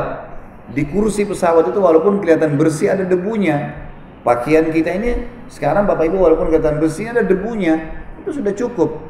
Jadi menepuk di atas meja, menepuk di kursi pesawat, di kursi bus, menepuk di pakaian sender gede atau di kereta api, semua bisa gitu kan, di dindingnya itu cukup. Tepuk sekali saja. Dan tayamum itu pada saat ditepuk hanya dua anggota tubuh yang diusap dengan satu kali usap. Satu kali tepuk, satu kali usap. Mengusap wajah sekali, kemudian mengusap tangan sampai siku, gitu kan? Sekali, cukup. Nggak ada kumur-kumur dengan debu, nggak ada kaki, nggak ada kepala, semua nggak ada. Memang begitu.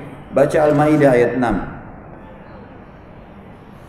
Bagaimana seharusnya di saat puasa sunnah? Orang tua saya melarang puasa karena kami akan berkumpul dan makan-makan. Apakah saya batalkan puasa saya? Ya, semoga anak bungsu Ustaz sembuh. Baik, terima kasih. Tentu saja kalau memang ada acara keluarga gitu kan, dan orang tua kita memang menganggap ini adalah acara yang memang harus kumpul, kita akan bertemu sama teman-teman, sama sepupu, kerabat, memang makan nggak masalah. Bilang saja saya akan puasa, tetap saya layanin. Oh enggak, kamu harus buka puasa, ya sudah ikutin orang tua, nggak masalah. Tapi kan itu acara nggak mungkin setiap Senin Kamis kan? Masa setiap Senin Kamis ini luar biasa. Nah, sekali saja. Jangan jadikan alasan itu. Ibu-ibu terutama ya. Sebab ada salah satu kerabat saya, anaknya itu Masya Allah dari umur 14 atau 15 tahun sudah puasa sunnah. Sampai sekarang hampir 30 tahun tidak pernah tinggalin Senin Kamis. Ibunya jadi penggoda. Jangan nanti kamu nggak tahan, nanti begini, buka puasa aja. Ibu masainnya, ibu buatin susu ya. Ini ibunya yang jadi syaitan nih. Mestinya dukung ibunya ikut puasa mestinya, gitu kan? Jadi tidak ada masalah. Orang puasa itu bisa beraktivitas ya, bisa melayani tamu. Hasan Basri rahimahullah itu seorang ulama tabi'in, kalau dia lagi puasa Senin Kamis, gitu kan? Dia sembunyikan, orang nggak tahu. Kemudian kalau ada tamu yang datang, pernah dia undang tamu di rumah hari Senin. Pada saat dihidangkan makan, orang-orang pada saat mau makan kan nunggu tuan rumah. Diambil sama dia segumpal makanan sambil dia ayo makan mulai dimasukin di mulutnya sama dia. Orang kira dia nggak puasa. Terus dilihatin dia punya. Sebentar ya, terus dia ke belakang dibuang sama dia makanan itu. Terus dia kembali makan silakan. Jadi orang kira dia tidak puasa. Caranya dia bertahankan puasanya sampai begitu. Dia nggak nipu karena memang dia mau tamunya makan, gitu kan? Supaya makan gitu. Seperti itulah. Yang penting jangan jadikan alasan ya Bapak Ibu sekalian ya. Artinya syaitan pasti akan goda kita. 1000 godaan. Dari mulai sahur sampai azan maghrib. Itu 1 juta godaan. Panaslah, hauslah, batalah, jasunnah lah, semua bisikan. Jangan didengar, sabar. Kita akan menang dari syaitan pas azan maghrib. Udah nggak bisa buat apa-apa dia. Makanya kegembiraan pada saat itu. Ya. Puasa, nggak ada orang mati karena puasa. Kecuali ajalnya datang. Sehat tuh puasa. Bagaimana hukumnya jika anak laki-laki mendapat 2 bagian hak waris, menghibahkan haknya untuk ibu dan adik-adik perempuannya, sehingga semua mendapatkan bagian yang sama? Kalau sudah dibagi, bagi dulu. Bagi dulu persis seperti apa yang dihukum syar'i. Si laki-laki sudah dapat misalnya bagian dia 100 juta. Lalu dia mau hibahkan, setelah dia terima, ini 50 juta buat kalian bagi deh, nggak masalah. Tapi kalau dari awal sengaja dirayu, kesian nih si fulan, sekian si fulan, supaya ini anak laki yang merasa kesian lalu dikasih hak, ini nggak boleh.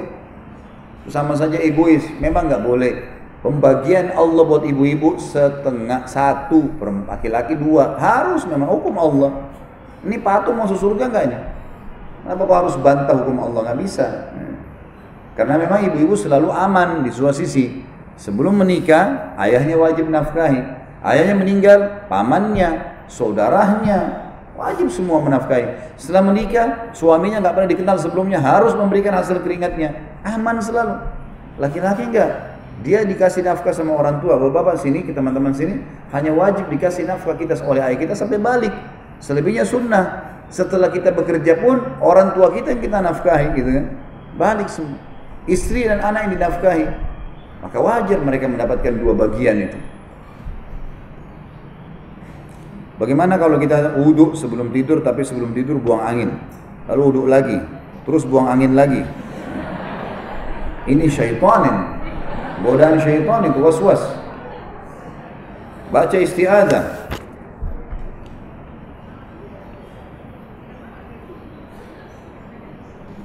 Saya pernah mengenal haramnya membatasi jumlah anak apabila tidak ada udzur. Bagaimana jika suami hanya ingin punya 2 anak saja tanpa alasan syar'i? Bagaimana sikap istri? Harus patuh kan? Tentu saja diberikan, didoakan, diajak, dijelasin gitu ya, supaya memang dia bisa memahami masalah itu. Seperti misal kasus apa yang dikhawatirkan, anak ini juga cuma dititipin, kita coba merangkul dia supaya bisa mau gitu. Alhamdulillah kalau ibu ini malah berpikir untuk begitu. Biasanya bapak-bapaknya yang mau banyak anak, ibunya yang nolak gitu. Kalau terbalik ini sudah lebih ringan sebenarnya, karena biasanya fitrah laki-laki itu memang suka anak gitu kan. Memang fitrahnya dia suka, karena itu dinisbatkan kepada dia. Maka ibu bisa datang berdoa kepada Allah lalu datangkan banyak argumen seperti misalnya anak ini juga akan dinisbatkan kepada kamu, nanti saya juga akan besarkan mereka. Nah, terus datangkan contoh-contoh orang banyak yang punya cuma 2 anak, begitu anak-anaknya sudah besar, sudah berumah tangga, akhirnya mereka sendirian di rumah. Orang yang punya anak banyak, Masya Allah sampai punya cucu, anaknya masih ada di rumah yang belum menikah, masih menemani orang tuanya. Dan memang sunnah Nabi itu memperbanyak keturunan. Ibu-ibu juga yang masih malas punya anak ini tahu ya, peremajaan rahim seorang wanita itu tiap bulan Allah sebagai pencipta memberikan haid. Itu peremajaan standar, peremajaan maksimal yang bisa membuat tubuh lebih sehat untuk perempuan ya. Memang begitu berhubungan dengan masalah kondisi tubuhnya. Jadi untuk tubuhnya selalu sehat, bisa memberikan awet muda, itu memang peremajaan maksimalnya kalau melahirkan. Makanya ada nifas sampai 40 hari. Dia mirip sama haid, tapi haid cuma seminggu. Itu peremajaan maksimal. Memang sudah kuasa Allah itu, karena memang di perutnya ada rahim, gitu kan. Bagaimana jika kita bermusuhan lalu meminta maaf tapi dia tidak mau memaafkan? Apa yang harus kita lakukan, Ustaz? Kita sudah lepas tanggung jawab. Yang sudah minta maaf lepas tanggung jawab. Maafin saya ya, saya memang buat salah. Kalau dia saya nggak mau maafin, baik. Apa syarat? Ada sesuatu yang kamu minta? Baik, saya mau maafin tapi kamu perbaiki nama saya. Oke, kita lakukan. Apa syaratnya gitu kan? Kalau kita sudah bilang apapun yang kau mau kasih syarat saya coba jalankan selama tidak melanggar agama. Oh saya nggak mau tahu, pokoknya saya nggak mau maafin, ya sudah. Tugas kita kalau diminta maaf kita memaafkan kan gitu. Kalau orang orang yang memaafkan dapat pahala, orang yang tidak memaafkan malah dia bisa berdosa kalau memang dia tidak memaafkan, tidak ada udzur syar'inya dia untuk menolak. Lain kalau misalnya memang kita masih punya hak tidak dikembalikan, baik itu harta atau apa, sebelum mau dimaafin itu lain, ada udzur syar'i.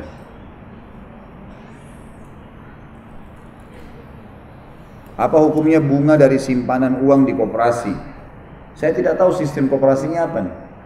Kalau akadnya adalah kita investasi, koperasi kah, BMT kah, apa saja, individu kah, kita taruh uang 1 juta dan ini memang diinvestasikan, dimasukkan dalam saham yang ada di situ, gitu kan, jual beli yang ada. Kalau kita bagi hasil halal, tapi kalau dia hanya sekedar titip pinjam atau titip simpan lalu berbunga, ini haram, riba, nggak boleh. Kan itu. Boleh diambil tapi dipakai untuk fasilitas umum ya. Bagaimana akhwat menentukan waktu berapa lama antara azan dan iqamah sebagai penentu masih diperbolehkan melaksanakan sholat sunnah qobliyah? Ini ulama bahas tentunya. Durasi antara azan dan kalau memang dia dekat masjid dan dia dengarkan iqamah, berarti itu batasnya. Makanya jangan tunda awal waktu. Sebelum azan sudah wudu, sudah berhenti aktivitas. Di HP sekarang Masya Allah ada jadwal sholat. Di-download gratis semua di Play Store, bisa didapatkan. Semua jadwal salat ada. Jadi bunyiin HP-nya akan terdengar azan misalnya. Kita tahu, oke lah. Jadi kita sebelumnya sudah wudu. Begitu azan masuk kita langsung sholat, gitu kan. Kalau ada masjid di sekitar rumah dan kita dengar iqamah, maka kita ikutin iqamah itu. Ikutin iqamah itu. Tapi kalau kita tidak dengar iqamah, maka durasinya ulama mengatakan jarak di zaman Nabi SAW antara azan iqamah itu bisa sampai 50 ayat.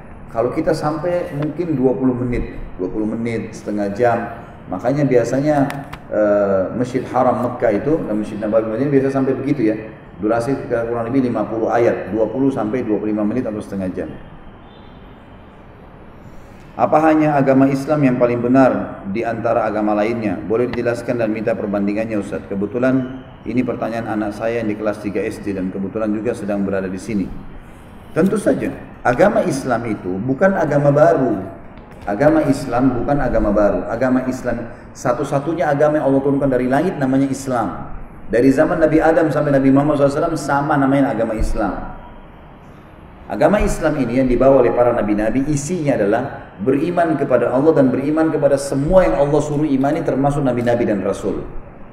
Waktu di zaman Nabi Musa alaihissalam, semua pengikut Nabi Musa dari Bani Israel yang beriman pada Allah, beriman pada Nabi Musa, beriman pada semua Nabi sebelum Musa dan informasi yang Nabi akan datang setelah Musa, Isa dan Nabi Muhammad SAW, dikatakan dia Muslim pada saat itu. Setelah datang Nabi Isa AS di lokasi dakwah yang sama, dan ini pernah saya jelaskan di Minhajul Muslim pada saat kita bahas masalah iman kepada Rasul-Rasul. Waktu Nabi Isa AS datang, maka semua dari Bani Israel wajib beriman pada Isa. Kalau mereka tidak mau, seperti kasus orang Yahudi. Orang Yahudi ini divonis oleh orang Nasrani kafir. Kenapa? Karena mereka mengaku beriman sama Allah tapi masih menolak Rasul yang datang setelah Musa. Sementara nggak bisa, harus beriman kepada semuanya, tidak terkecuali. Cuma memang dengan datangnya Nabi Isa, kita imani pada saat itu orang itu mengimani Nabi Isa AS, mengimani Nabi Musa, tapi Nabi Musa tidak lagi dipakai syariatnya. Karena Taurat sudah dihapus oleh Injil. Semua pengikut Nabi Isa pada saat itu yang beriman pada Allah, beriman pada semua nabi-nabi yang disampaikan oleh Nabi Isa dan sebelumnya, dan juga datang setelahnya Nabi Muhammad SAW, dijelaskan dalam surah Shad, ya, dalam surah Safat kalau tidak salah ya, yang menjelaskan Nabi Isa mengatakan, A'udzubillahi minasyaitonirrajim wa idz qala Isa ibn Maryam ya bani Israil inni rasulullah ilaikum musaddiqan lima baina yadayya minat taurati wa mubasysyiran bi rasulin ya'ti min ba'di ismuhu Ahmad. Al-ayat. Dan ingat ketika Isa berkata kepada Bani Israel, ya, aku diutus untuk kalian semua membenarkan apa ada yang dalam Taurat, gitu kan? Tapi sudah dihapus dengan kitab yang saya bawa, Injil, dan menyampaikan berita gembira akan datang Nabi setelahku bernama Ahmad, Nabi Muhammad SAW. Nah, orang yang meyakini konsep ini, beriman pada Allah, beriman pada Nabi Isa, beriman pada semua nabi-nabi sebelumnya dan Nabi Muhammad yang akan datang, namanya Muslim. Umat Islam sekarang yang datang, kenapa gelar Islam hanya diberikan kepada kita? Kenapa yang mengaku pengikut Nabi Musa dikatakan Yahudi? Kenapa pengikut Nabi Isa dikatakan Nasrani? Tidak dikatakan Islam lagi? Karena setelah datangnya Nabi Muhammad SAW, bentuk keimanan yang bisa dapat status Islam mengimani Allah dan mengimani semua nabi-nabi dan rasul, tidak boleh dibedain. Termasuk Nabi Muhammad SAW dikatakan Muslim. Itulah gelar Islam kita dapatkan, dan Islam ini tidak ada bedanya antara orang bule, orang Afrika, orang Arab, orang Melayu, selama dia iman kepada Allah, iman kepada semua nabi-nabi dan rasul. Kalau ada di antara kita yang mengatakan Isa bukan nabi, kafir. Musa bukan nabi, kafir. Kita harus yakini mereka sebagai nabi. Kita harus yakin pernah turun kitab namanya Taurat dan Injil. Tapi Hukum-hukum tidak lagi diterapkan karena sudah ada Rasul yang datang terakhir. Ini sebabnya kenapa kita diberikan predikat Muslim dan mereka sudah tidak lagi karena ada Nabi yang ditolak oleh mereka.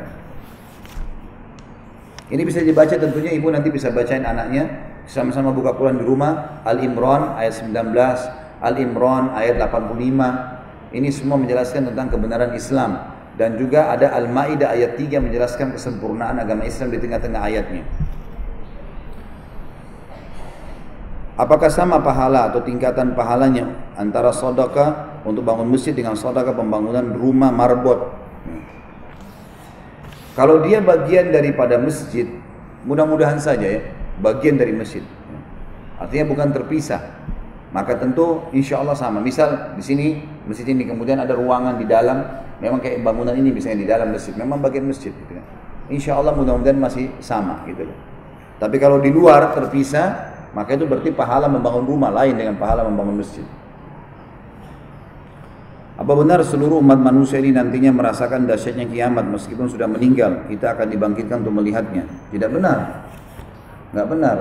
Jadi nanti orang-orang nanti hari kiamat, orang yang sudah meninggal ya di kuburan, nggak rasakan. Nggak ada pembangkitannya. Yang melihat itu sesuai dengan hadis Nabi SAW yang berbunyi tidak akan terjadi kiamat, tidak akan menyaksikan kiamat itu semua bertabrakan satu sama yang lain ini, kecuali orang-orang yang buruk. Sebelumnya kan ada juga hadis yang saya jelaskan itu hari, di tanda-tanda hari kiamat. Salah satu tanda-tanda hari kiamat yang terakhir itu, sebelum terbitnya matahari dari timur, dari barat, gitu kan? Ada hadis yang berbunyi tanda-tanda kiamat, Allah akan utus angin dari arah timur atau utara itu yang akan berhembus dan akan merenggut semua jiwa orang beriman. Sehingga kalau seandainya kalian orang-orang beriman berada di dalam jantung gunung, di tengah-tengah gunung, maka angin tersebut akan masuk dan merenggut nyawanya sampai tidak tersisa di muka bumi kecuali orang-orang yang buruk saja, orang yang kufur kepada Allah.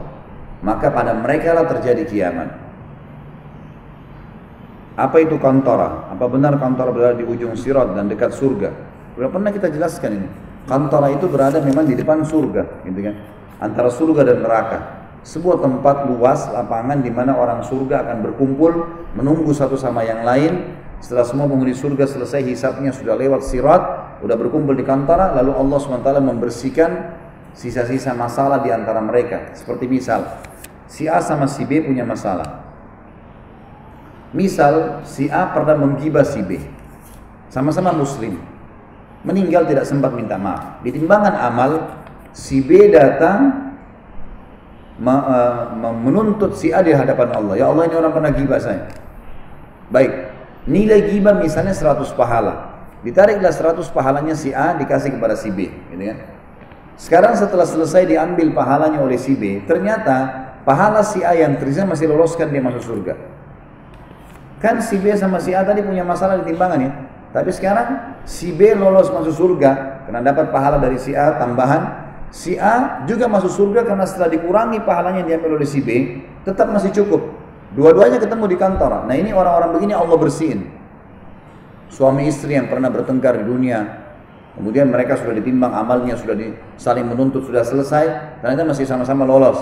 Itu dibersihin semuanya di kantor tempatnya.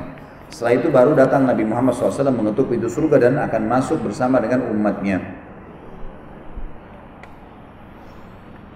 Anda baru hijrah, Alhamdulillah. Anda ingin bertanya, siapa ustadz-ustadz yang senior yang sudah lama berdakwah sunnah ini yang bisa Anda ambil ilmunya? Allahu alam. Saya tidak tahu semua yang senior-senior siapa. Tidak ada senioritas dalam dakwah. Siapa di antara mereka yang berdakwah? Semua teman-teman ini dai, sama-sama dai. Nggak ada bedanya. Jadi jangan sampai dianggap oh ini karena ini lebih tua lalu ini lebih dalam ilmunya, belum tentu.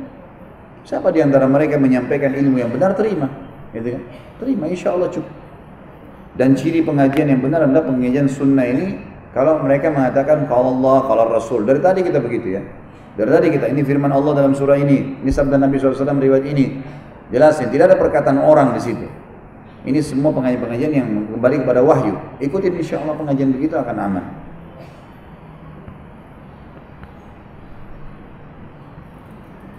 Ini juga ditanya hal yang sama. Jangan tanya saya masalah nama orang, nama senioritas, tidak usah tanya seniornya. Siapa saja yang mungkin saja dai itu masih baru terjun di Jakarta 1 tahun, 1 bulan, mungkin baru berapa hari, tapi ilmunya masya Allah, kapasitas ilmunya cukup, belajar dari dia. Apa hukumnya arisan? Jauhi aja kalau bisa. Arisan lebih baik dijauhi karena memang arisan itu sebenarnya hutang yang diatur supaya kesannya bukan utang bukan itu, kan itu. Orang itu kalau berutang dalam agama, kalau darurat baru boleh, kalau tidak darurat nggak boleh, ya. Karena orang kalau mati punya utang, masalah, ruhnya akan tergantung antara langit dan bumi. Dalam sebuah hadis dikatakan, dan arisan itu utang. Orang yang kena pertama misalnya, dapat pertama, maka dia jadi masalah utang. 14 orang yang dia punya utang 13 orang yang dia harus bayar setiap bulan. Apalagi kadang-kadang sering kali terjadi arisan ini digunakan memang untuk tanda kutip ya, berfoya-foya. Misal dapat pertama, dapat 15 juta. Bapak ibu-ibu, dibeli apa 15 juta? Mau syukur-syukur kalau dipakai bayar utang juga atau punya masalah. Enggak, beli tas, beli apa, nggak ada manfaat. Terus itu utang, bangga baru beli benda. Padahal sebenarnya tidak diperlukan, tasnya masih banyak. Lalu untuk apa? Lebih baik jangan. Saya tidak katakan haram ya, lebih baik jangan. Satu-satunya yang dibolehkan oleh para ulama khusus masalah ini adalah kalau seseorang memang meniatkan bahwasanya arisan diadakan untuk ta'awun, untuk saling bantu. Memang dana diniatkan untuk sosial, ini loh, sosial tiap bulan kita nabung 500.000 untuk siapa diantara kita yang butuh bantuan dikasih. Nanti dia akan dikasih siapa yang mendesak butuh.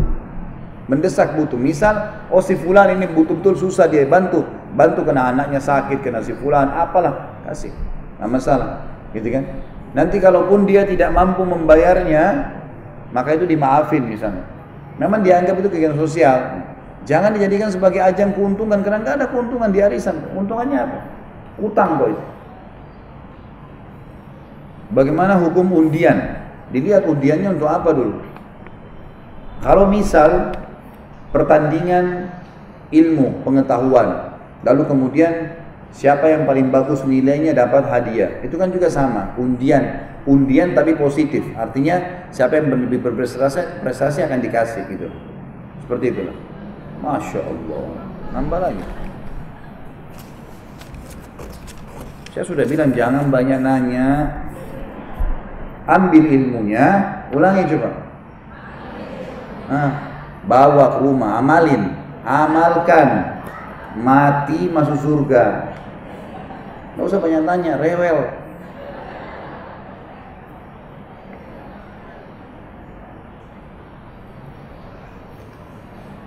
Jadi kalau undian tadi sifatnya tadi ya, masalah ada orang yang prestasi lalu kemudian dikasih hadiah.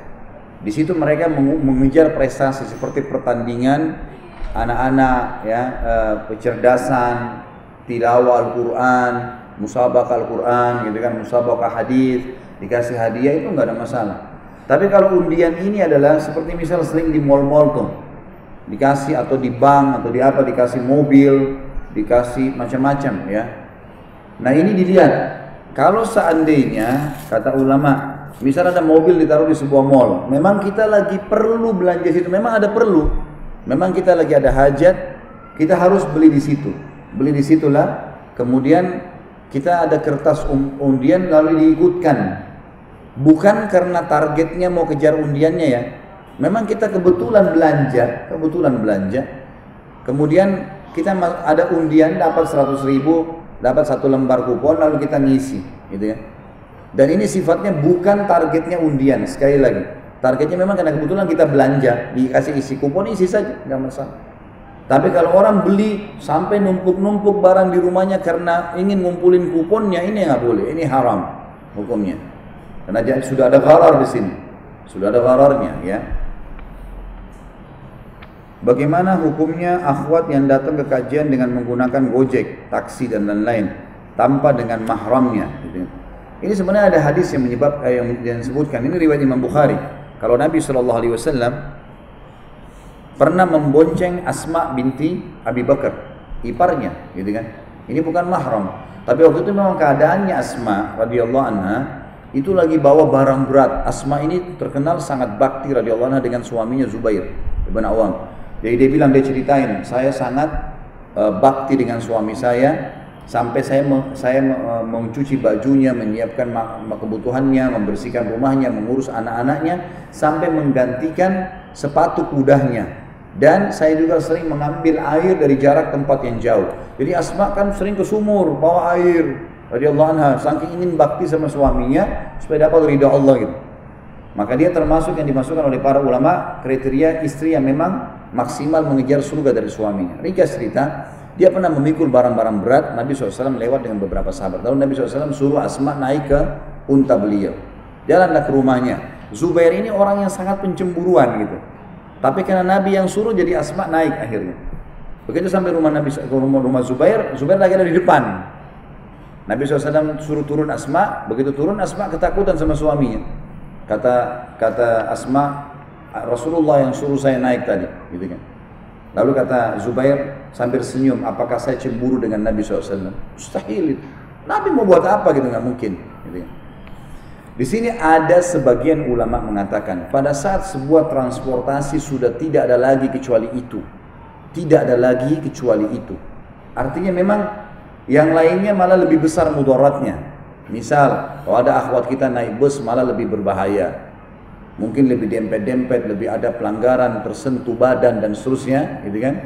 Kemudian dianggap ojek ini atau apalah namanya, Gojek sekarang dan seterusnya. Ini dianggap transportasi di depan umum terbuka, semua orang lihat, tidak ada sentuhan badan, tidak ada komunikasi terjadi. Ya, tidak ada batas antar saya ke sini, misal.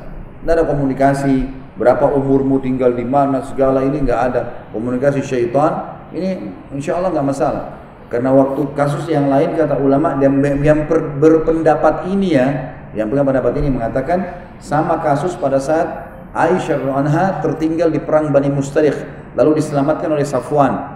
Naik di atas untanya Safwan menarik unta tersebut ya, berdua. Tapi keadaan Aisyah akan kena mudarat kalau enggak gitu. Ya sendirian nggak mungkin, dan Safwan bertugas. Maka di sini dibolehkan gitu kan. Selama tempat umum dan memang transportasi yang lebih besar mudarat atau memang tidak ada yang lainnya. Kalau masih ada yang lain, alhamdulillah sangat bagus gitu. Seperti misalnya kalau akhwatnya bisa menggunakan motor misalnya ya. Kemudian ada di antara ummahat atau orang pengajian yang memang punya kelebihan rezeki, bisa membantu untuk menyicilkan atau memberikan motornya dicicil dengan dia. Nah, dalam Islam boleh ya. Jadi di sini ummahat dan akhwat kita yang punya kelebihan harta, itu bisa sebenarnya kita membuka sistem syar'i dengan cara misal ada orang yang tidak punya kemampuan, dia butuh transportasi dan berbahaya kalau dia tidak pakai transportasi, karena umum ini agak berbahaya. Misal di antara akhwat kita. Kemudian datang dan berkata kepada seorang ummahat juga, saya butuh sekali motor, nilainya 15 juta. Saya mau beli motor, tapi saya nggak ada duit. Bisa saya dibeliin nggak? Lalu si ukht yang kedua, ya, ini mengatakan yang punya uang, baiklah, saya belikan. Tapi saya jual sama kamu 18 juta ya. Saya jual sama kamu. Sekarang barangnya belum dibeli, tapi kesepakatan dulu dari awal, ijabnya. Ada ijab kabul, syarat jual beli ada ijab kabul. Ijabnya ini tak negosiasinya, gini. Nanti kalau sudah setuju baru kabulnya, gitu kan? Baru terjadi akad setelah itu. Maka kalau setuju misalnya si yang mau beli motor mengatakan baiklah, tapi saya nggak mampu, saya cuma bisa dapat pendapatan 2 juta per bulan, 1 juta saya bisa jadi 1 juta, saya pakai kebutuhan saya. Yang pemilik modal mengatakan nggak masalah, bayar 1 juta. Berarti 18 juta 18 bulan. Terjadi transaksi halal, akadnya jual beli. Tidak usah KPR di bank. Yang pemilik modal bisa dapat keuntungan, yang butuh motor juga bisa dapat motor, gitu kan? Ini insya Allah boleh, nggak ada masalah. Apakah boleh jika sedang jam kerja kita keluar mengikuti kajian kemudian masuk kerja lagi? Nggak boleh. Nggak boleh. Kecuali izin. Jadi maksudnya kalau lari ya, ini tugas kerja, lari aja deh keluar, gitu kan? Karena ini taklim, nggak boleh. Harus izin. Saya mau pergi ke pengajian jam sekian sampai jam sekian. Apa konsekuensinya? Oh nanti kamu harus ganti jamnya. Baik, saya ganti jamnya sebentar. 2 jam saya talim, 2 jam saya lembur, nggak masalah. Oh dipotong gaji kamu 2 jam, baik potong aja.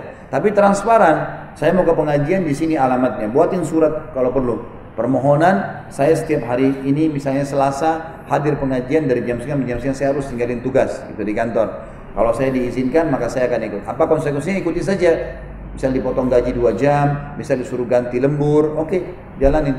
Tapi jangan tiba-tiba keluar, nah boleh. Haram itu, menyita waktu. Ingat, kalau akad kita jam 7 pagi masuk, jam 5 sore keluar, telat 5 menit saja, 7.5 datang 5 menit nggak halal gajinya. Hati-hati. Al-mu'minuna ala syurutihim, kata Nabi SAW. Orang mukmin harus tepat dengan kesepakatan. Nah, boleh enggak? Kalau sebentar ini sudah terlanjur, pulang ke sana sampaikan, saya tadi ikut kajian karena saya ingin dapatkan ilmu jam sekian sampai jam sekian. Saya tidak sempat izin. Apa konsekuensinya? Saya bisa dimaafin nggak? Dan ini mungkin saya akan kerjakan, mungkin setiap Selasa saya akan ikut pengajian, misal contoh, gitu kan? Apa yang saya harus lakukan? Baik ajukan ini, ajukan itu, ikuti aja syaratnya. Jadi resmi, selesai, nggak ada masalah. Apakah wanita haid tetap bisa wudhu sebelum tidur dan selalu jaga wudhu? Wanita haid dan nifas yang mereka tinggalkan hanya yang dilarang saja. Apa yang dilarang, Bu? Sholat, puasa, 2 ini induknya. Selebihnya menyentuh fisik Al-Quran kalau murni Al-Quran. Itu selebihnya. Berhubungan biologis di kemaluan dengan pasangan. Ini lebihnya 2. Tapi intinya yang umum puasa sama sholat. Selain daripada ini, wudhu sebelum tidur, baca zikir pagi sore, jenguk orang sakit, datang dalam majelis ilmu, semua boleh. Yang dilarang saja ditinggalkan. Termasuk fatwa ulama boleh wanita haid masuk masjid ya. Itu fatwa terakhir boleh. Asal dia tidak mengotorinya. Dan kalau dia lagi sholat, kan sekarang alhamdulillah tidak seperti dulu ya. Sudah ada pembalut, sudah rapi, sudah segala. Dan juga kalau lagi sholat dia nggak boleh mutus shaf. Jadi misalnya kalau lagi waktu sholat harus minggir ke pinggir, ke belakang biar yang lainnya. Ini juga banyak terjadi kalau sholat id. Sholat id itu saya sarankan kalau ada sini jadi panitia, usahakan untuk wanita haid dan nifas dikasih sendiri di belakang. Mereka nggak memutus saf karena sering kali kalau sholat id itu bolong-bolong, gitu kan? Penyampaian sebagian ummahat mengatakan itu sampai bolong-bolong ustaz safnya di belakang. Kami di laki-laki depan memang tidak lihat ya, tapi ini penyampaian seorang ummahat yang mengatakan pada saya, maka saya bilang itu tidak boleh. Maka panitia semestinya membuatkan bisa dikasih ada tanda warna kuning, ditulis itu. Atau ada panitia yang sedang menyambut orang yang mau datang, tolong ibu-ibu yang lagi haid atau berhalangan di belakang sekali di tali warna kuning misalnya, atau di lokasi yang dikasih tanda ini, mereka ngumpul di situ supaya tidak memutus saf. Memang dia ngomong, dia sampaikan, panitia juga ingatin, kan biasanya sampein tata cara sholat kan, laporan Idul Kurban misalnya, maka dibahasakan, tolong ibu-ibu yang berhalangan di belakang, tolong kerjasamanya agar saf sholat tidak terputus. Maka itu diingatkan, kalau tidak putus saf sholat insya Allah tidak masalah. Manusia dimasukkan oleh Allah ke dalam surga yang berbeda-beda tergantung tingkat keimanannya. Apakah bisa seorang minta untuk bersama jika berbeda surga? Tentu saja nggak bisa kecuali suami istri. Ya, kecuali suami istri itu kemungkinan ya suaminya akan mengangkat derajat istrinya. Ya. Atau sebaliknya, nah, itu bisa terjadi. Tapi kalau selain daripada ini nggak bisa. Cuman bertemu bisa. Bertemu. Misal ada saudara kita, masya Allah ibadahnya luar biasa, kita kurang. Nggak bisa kita minta sama dengan dia. Resiko siapa suruh malas. Ya harusnya rajin. Apakah sahih kawan yang soleh akan bertanya kepada Allah Ta'ala mana sahabatnya, menanyakan sahabatnya waktu di dunia yang sholat bersamanya, jikalau kawannya ada di neraka, kawan yang soleh akan menolongnya masuk ke dalam surga. Sahih. Sudah kita sebutin ini waktu bahas masalah neraka. Masuk dalam syafaat orang-orang beriman. Itu ada. Kalau pegang bukunya bisa dilihat di bab-bab terakhir. Sudah kita bahas masalah itu. Jadi nanti akan ada orang-orang yang beriman pada Allah di surga, lalu Allah bertanya padanya, ya, apakah kalian sudah puas? Lalu mereka mengatakan, ya Allah masih ada teman kami yang belum kami temukan, gitu kan? Yang dulu sholat bersama kami. Kemudian kata Nabi, kata Allah SWT, pergilah ke neraka dan ambillah mereka. Tapi nanti masuk ke surganya sesuai dengan kadar amalnya dia. Bukan berarti akan sederajat dengan temannya yang soleh itu. Karena semua orang beriman akan masuk surga ya. Tentu syaratnya muslim. Biar sahabat dekatnya kalau kafir nggak bakal bisa. Ini hanya orang Islam. Apakah boleh wudhu di kamar mandi yang ada WC-nya, kemudian membaca atau mengucapkan tadi asyhadu an la ilaha illallah dan seterusnya? Kalau kamar mandi dan WC digabung boleh. Di wastafelnya, di batafnya, di showernya boleh. Yang tidak boleh zikir hanya di WC. Larangan itu di WC, tempat buang air besar, buang air kecil. Kalau tempat mandi nggak ada masalah. Sebelum tidur berwudu, kemudian tidur dan berdoa. Lalu sebelum pulas batal, apakah harus berwudu lagi? Sudah saya jawab. Masih ditanya, ini kemana tadi? Bagaimana aku memakai cadar? Khilaf di antara ulama. Ada yang mewajibkan, ada yang mensunnahkan. Kalau Syekh Albani termasuk mensunnahkannya, kalau ulama yang lain mewajibkannya, gitu kan? Tapi intinya kalau kita ambil tengah-tengah, afdalnya wanita menggunakan cadar. Pahalanya lebih besar. Pahalanya lebih besar, lebih sempurnakan tutup auratnya. Karena Allah SWT. Menurut mazhab Maliki dan Hanafi, kaki tidak termasuk dalam aurat wanita. Apakah benar? Jadi boleh kaki wanita terlihat tidak memakai kaos kaki? Allahu a'lam. Saya tidak pernah temukan pribadi. Yang saya tahu semuanya sepakat yang bukan aurat telapak tangan dan wajah saja. Selain daripada itu masuk.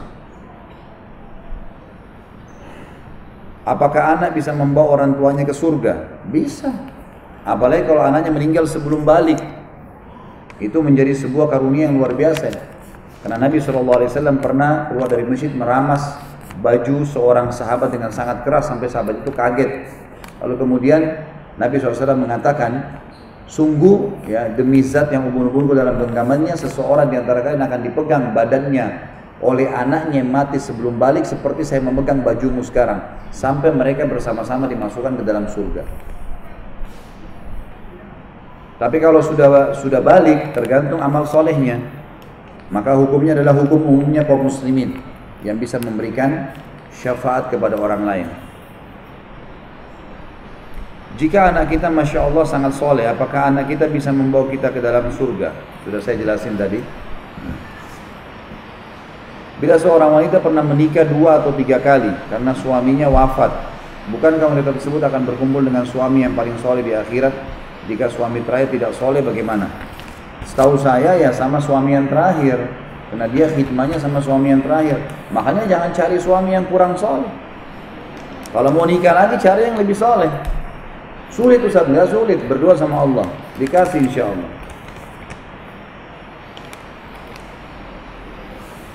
Kalau sebelum tidur berwudu, di tempat tidur bersentuhan dengan suami bagaimana? Meskipun bersentuhan tidak sengaja, nggak batal tentunya ya, nggak masalah. Karena memang jumhur ulama mengatakan tidak batal wudu kalau tidak dengan syahwat, gitu kan? Tidak dengan syahwat.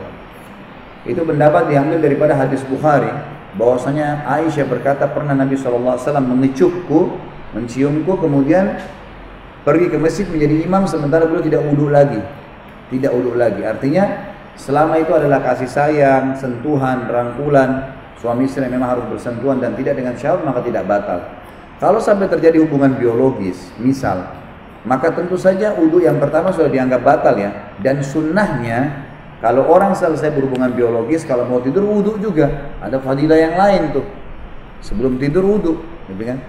Itu berarti wudu bergabung bisa antara wudu sebelum tidur dan wudu orang selesai berhubungan biologis. Seperti apa orang yang bisa langsung masuk surga? Tentu saja orang yang menjauhi semua larangan-larangan Allah dan juga mengerjakan semua perintah Allah. Dia berusaha untuk itu. Karena tentu kalau timbangan amal buruknya tidak ada, bisa masuk surga. Gitu kan? Otomatis. Ada di antara mereka yang spontan dapat pengampunan seperti para syuhada, orang yang mati syahid. Hadis Nabi SAW, orang yang mati syahid semua dosanya dimaafkan, gitu kan? Ini langsung masuk surga karena sudah bersih dosanya. Orang yang banyak cobaannya di dunia, kembali kepada hadis Bukhari juga, seorang mukmin diuji di dirinya, di keluarganya, di hartanya, terus cobaan lagi, tapi dia sabar laluin, dia nikmatin sampai dia bertemu dengan Allah, dia dan keluarganya tidak tertinggal lagi satu dosanya, masuk surga tanpa hisab. Bisa terjadi, gitu kan? Atau orang itu sangat soleh, memang meninggalkan semua perbuatan buruk, mengerjakan perbuatan amal soleh. Dari bangun tidur sampai tidur lagi, selalu dia muhasabah. Bapak Ibu gini, sebagai kata penutup dari saya, coba muhasabah sendiri di detik ini juga. Pikirkan, kalau saya meninggal sekarang, tiba-tiba Allah datangkan malaikat maut, saya mati. Saya ke surga atau ke neraka? Bapak Ibu tahu sendiri. Karena amal setiap hari Bapak Ibu yang tahu apa yang dikerjain. Jadi makanya orang bisa jadikan sebagai bahan muhasabah. Oh ternyata saya tadi subuh nggak sholat. Oh saya tadi belum sholat duha. Oh tadi saya belum baca Quran. Banyak kekurangan dan itu rutin setiap hari. Berarti banyak kekurangan buku amal nih. Oh ternyata saya masih sering gosip. Saya masih sering ini dusta dan seterusnya. Kita tahu perbuatan yang kita kerjain. Gitu kan? Maka kita akan tahu ini ke surga atau ke neraka. Tentu saja lebih baik kita fokuskan diri kepada amal soleh. Ingat, saya selalu ulangi dan saya ulangi lagi sekarang. Amal soleh itu dicintai oleh Allah, pahalanya besar, ya. Efeknya juga besar. Sejam sholat tahajud misalnya, sudah cukup Allah berikan kesehatan 7 tahun, 8 tahun, 10 tahun. Sedekah 1.000 rupiah sudah cukup Allah bukain rezeki mungkin 10 juta, 20 juta. Banyak balasannya besar. Kata Nabi SAW, siapa yang berpuasa satu hari sisi Allah, tadi saya jelasin, Allah akan jauhkan dia dari api neraka 70 tahun. Nah, ini kan tidak ketemu, antara sampai subuh sampai maghrib saja, sekitar berapa jam saja, itu sudah cukup untuk menjauhkan kita dari api neraka. 70 tahun jaraknya. Jadi efeknya besar sekali amal soleh. Dan juga dicintai oleh manusia. Nggak ada orang yang jujur, amanah, santun, baik, rajin sholat, terus dibenci sama orang, itu nggak ada. Dosa dibenci oleh Allah, hukumannya berat, efek jerahnya berat. Berzina sejam, cukup Allah kasih penyakit 3-4 tahun, 10 tahun. Ya, gitu. Bohong sekali sudah cukup Allah kasih dia penyakit apa, sekian lama gitu. Padahal cuma ini hitungan detik. Ini efeknya besar dan dibenci oleh manusia. Gak ada manusia yang suka orang yang suka dusta, zalim, suka menghina. Orang tidak suka. Maka jadilah orang-orang yang baik dan sisa umur kita diisi dengan kebaikan-kebaikan. Kalau yang pernah melakukan perbuatan salah tinggal bertaubat kepada Allah sementara, semoga Allah maafkan. Baik, mungkin sampai situ dulu bahasan kita insya Allah. Semoga apa yang kita bahas hari ini bermanfaat buat kita semua dan dijadikan sebagai tambahan amal kita pada hari kiamat. Dan semoga semua yang pernah berbuat dosa dimaafkan oleh Zat yang Maha Pemurah Allah, dan juga dijadikan sebagai diganti dengan kemahamurahnya menjadi pahala. Dan semoga semua yang sakit disembuhkan penyakitnya, dilunasi utangnya, dan selalu kita berdoa untuk saudara kita muslimin di Palestina, di Syria, di Yaman, di Irak, di Myanmar, dimanapun mereka berada. Semoga saja Allah Subhanahu Wa Taala menjadikan mereka memenangkan peperangan dengan musuh-musuhnya dan juga diterima para syuhada mereka, serta juga Allah partisipasikan kita bersama mereka di pahala, baik dengan doa dan harta juga dengan jiwa kita. Dan semoga Allah dengan kemahamurahnya menyatukan kita semua di surga Firdaus yang tanpa hisab, di mana Ia satukan kita di majlis ilmu yang mulia ini. Baik, sebelum saya tutup Bapak Ibu sekalian, ada salah seorang memang ikhwah yang sempat bertanya tentang anak saya sakit, dan memang saya katakan iya, anak saya sakit, tapi saya tidak pernah sama sekali meminta agar kumpulin dana dari jemaah. Jadi kalau ada informasi bahwasanya Ustaz Khalid Basanama nyari duit untuk anaknya, ini dusta. Sebab saya dengar saudara sampai begitu beritanya, kesannya begitu. Padahal saya nggak pernah bilang. Saya kalau nggak ditanya saya nggak ceritain kalau anak saya sakit. Karena saya didesak, saya mengatakan dia sakit dan memang dirawat gitu kan. Tapi nggak pernah saya sebarin berita sedikit pun kalau saya minta sumbangan, dan saya tidak butuh. Cukup didoain, alhamdulillah. Allah akan berikan jalan gitu. Jadi nggak ada sama sekali, jangan sampai salah paham masalah ini. Yang kedua, ada juga informasi yang kurang nyaman, yani, tentang masalah saya pernah mengajak orang travel untuk jual produk umroh dan haji ini di masjid. Ini nggak benar, dusta ini. Yang saya pernah bawa di sini Pak Agus menjelaskan tentang perjalanannya, karena banyak yang bertanya. Lalu saya bilang, ini loh, ya, jelasin langsung Pak Agus itu kalau ke Spanyol apa saja. Apa alasannya datangin tempat ini? Kalau ke Palestina, nggak pernah negosiasi. Pernah sebutin harga di sini? Nggak pernah. Ini kedustaan tersebar lagi. Dan untuk apa nih teman-teman sibukin diri dengan berita-berita seperti ini? Untuk apa siapin musuh hari kiamat? Nggak ada manfaatnya gitu. Kalau ada di antara anda yang mau doakan, mungkin ada yang memang mau partisipasi, itu hak anda pribadi. Tapi saya pribadi tidak pernah sama sekali mengiklankan masalah seperti itu. Allahuakbar. Mungkin begitu saja, mudah-mudahan bermanfaat. Subhanakallahumma bihamdika asyhadu an la ilaha illallah astaghfirullah wa atubu ilaik. Wassalamualaikum warahmatullahi wabarakatuh.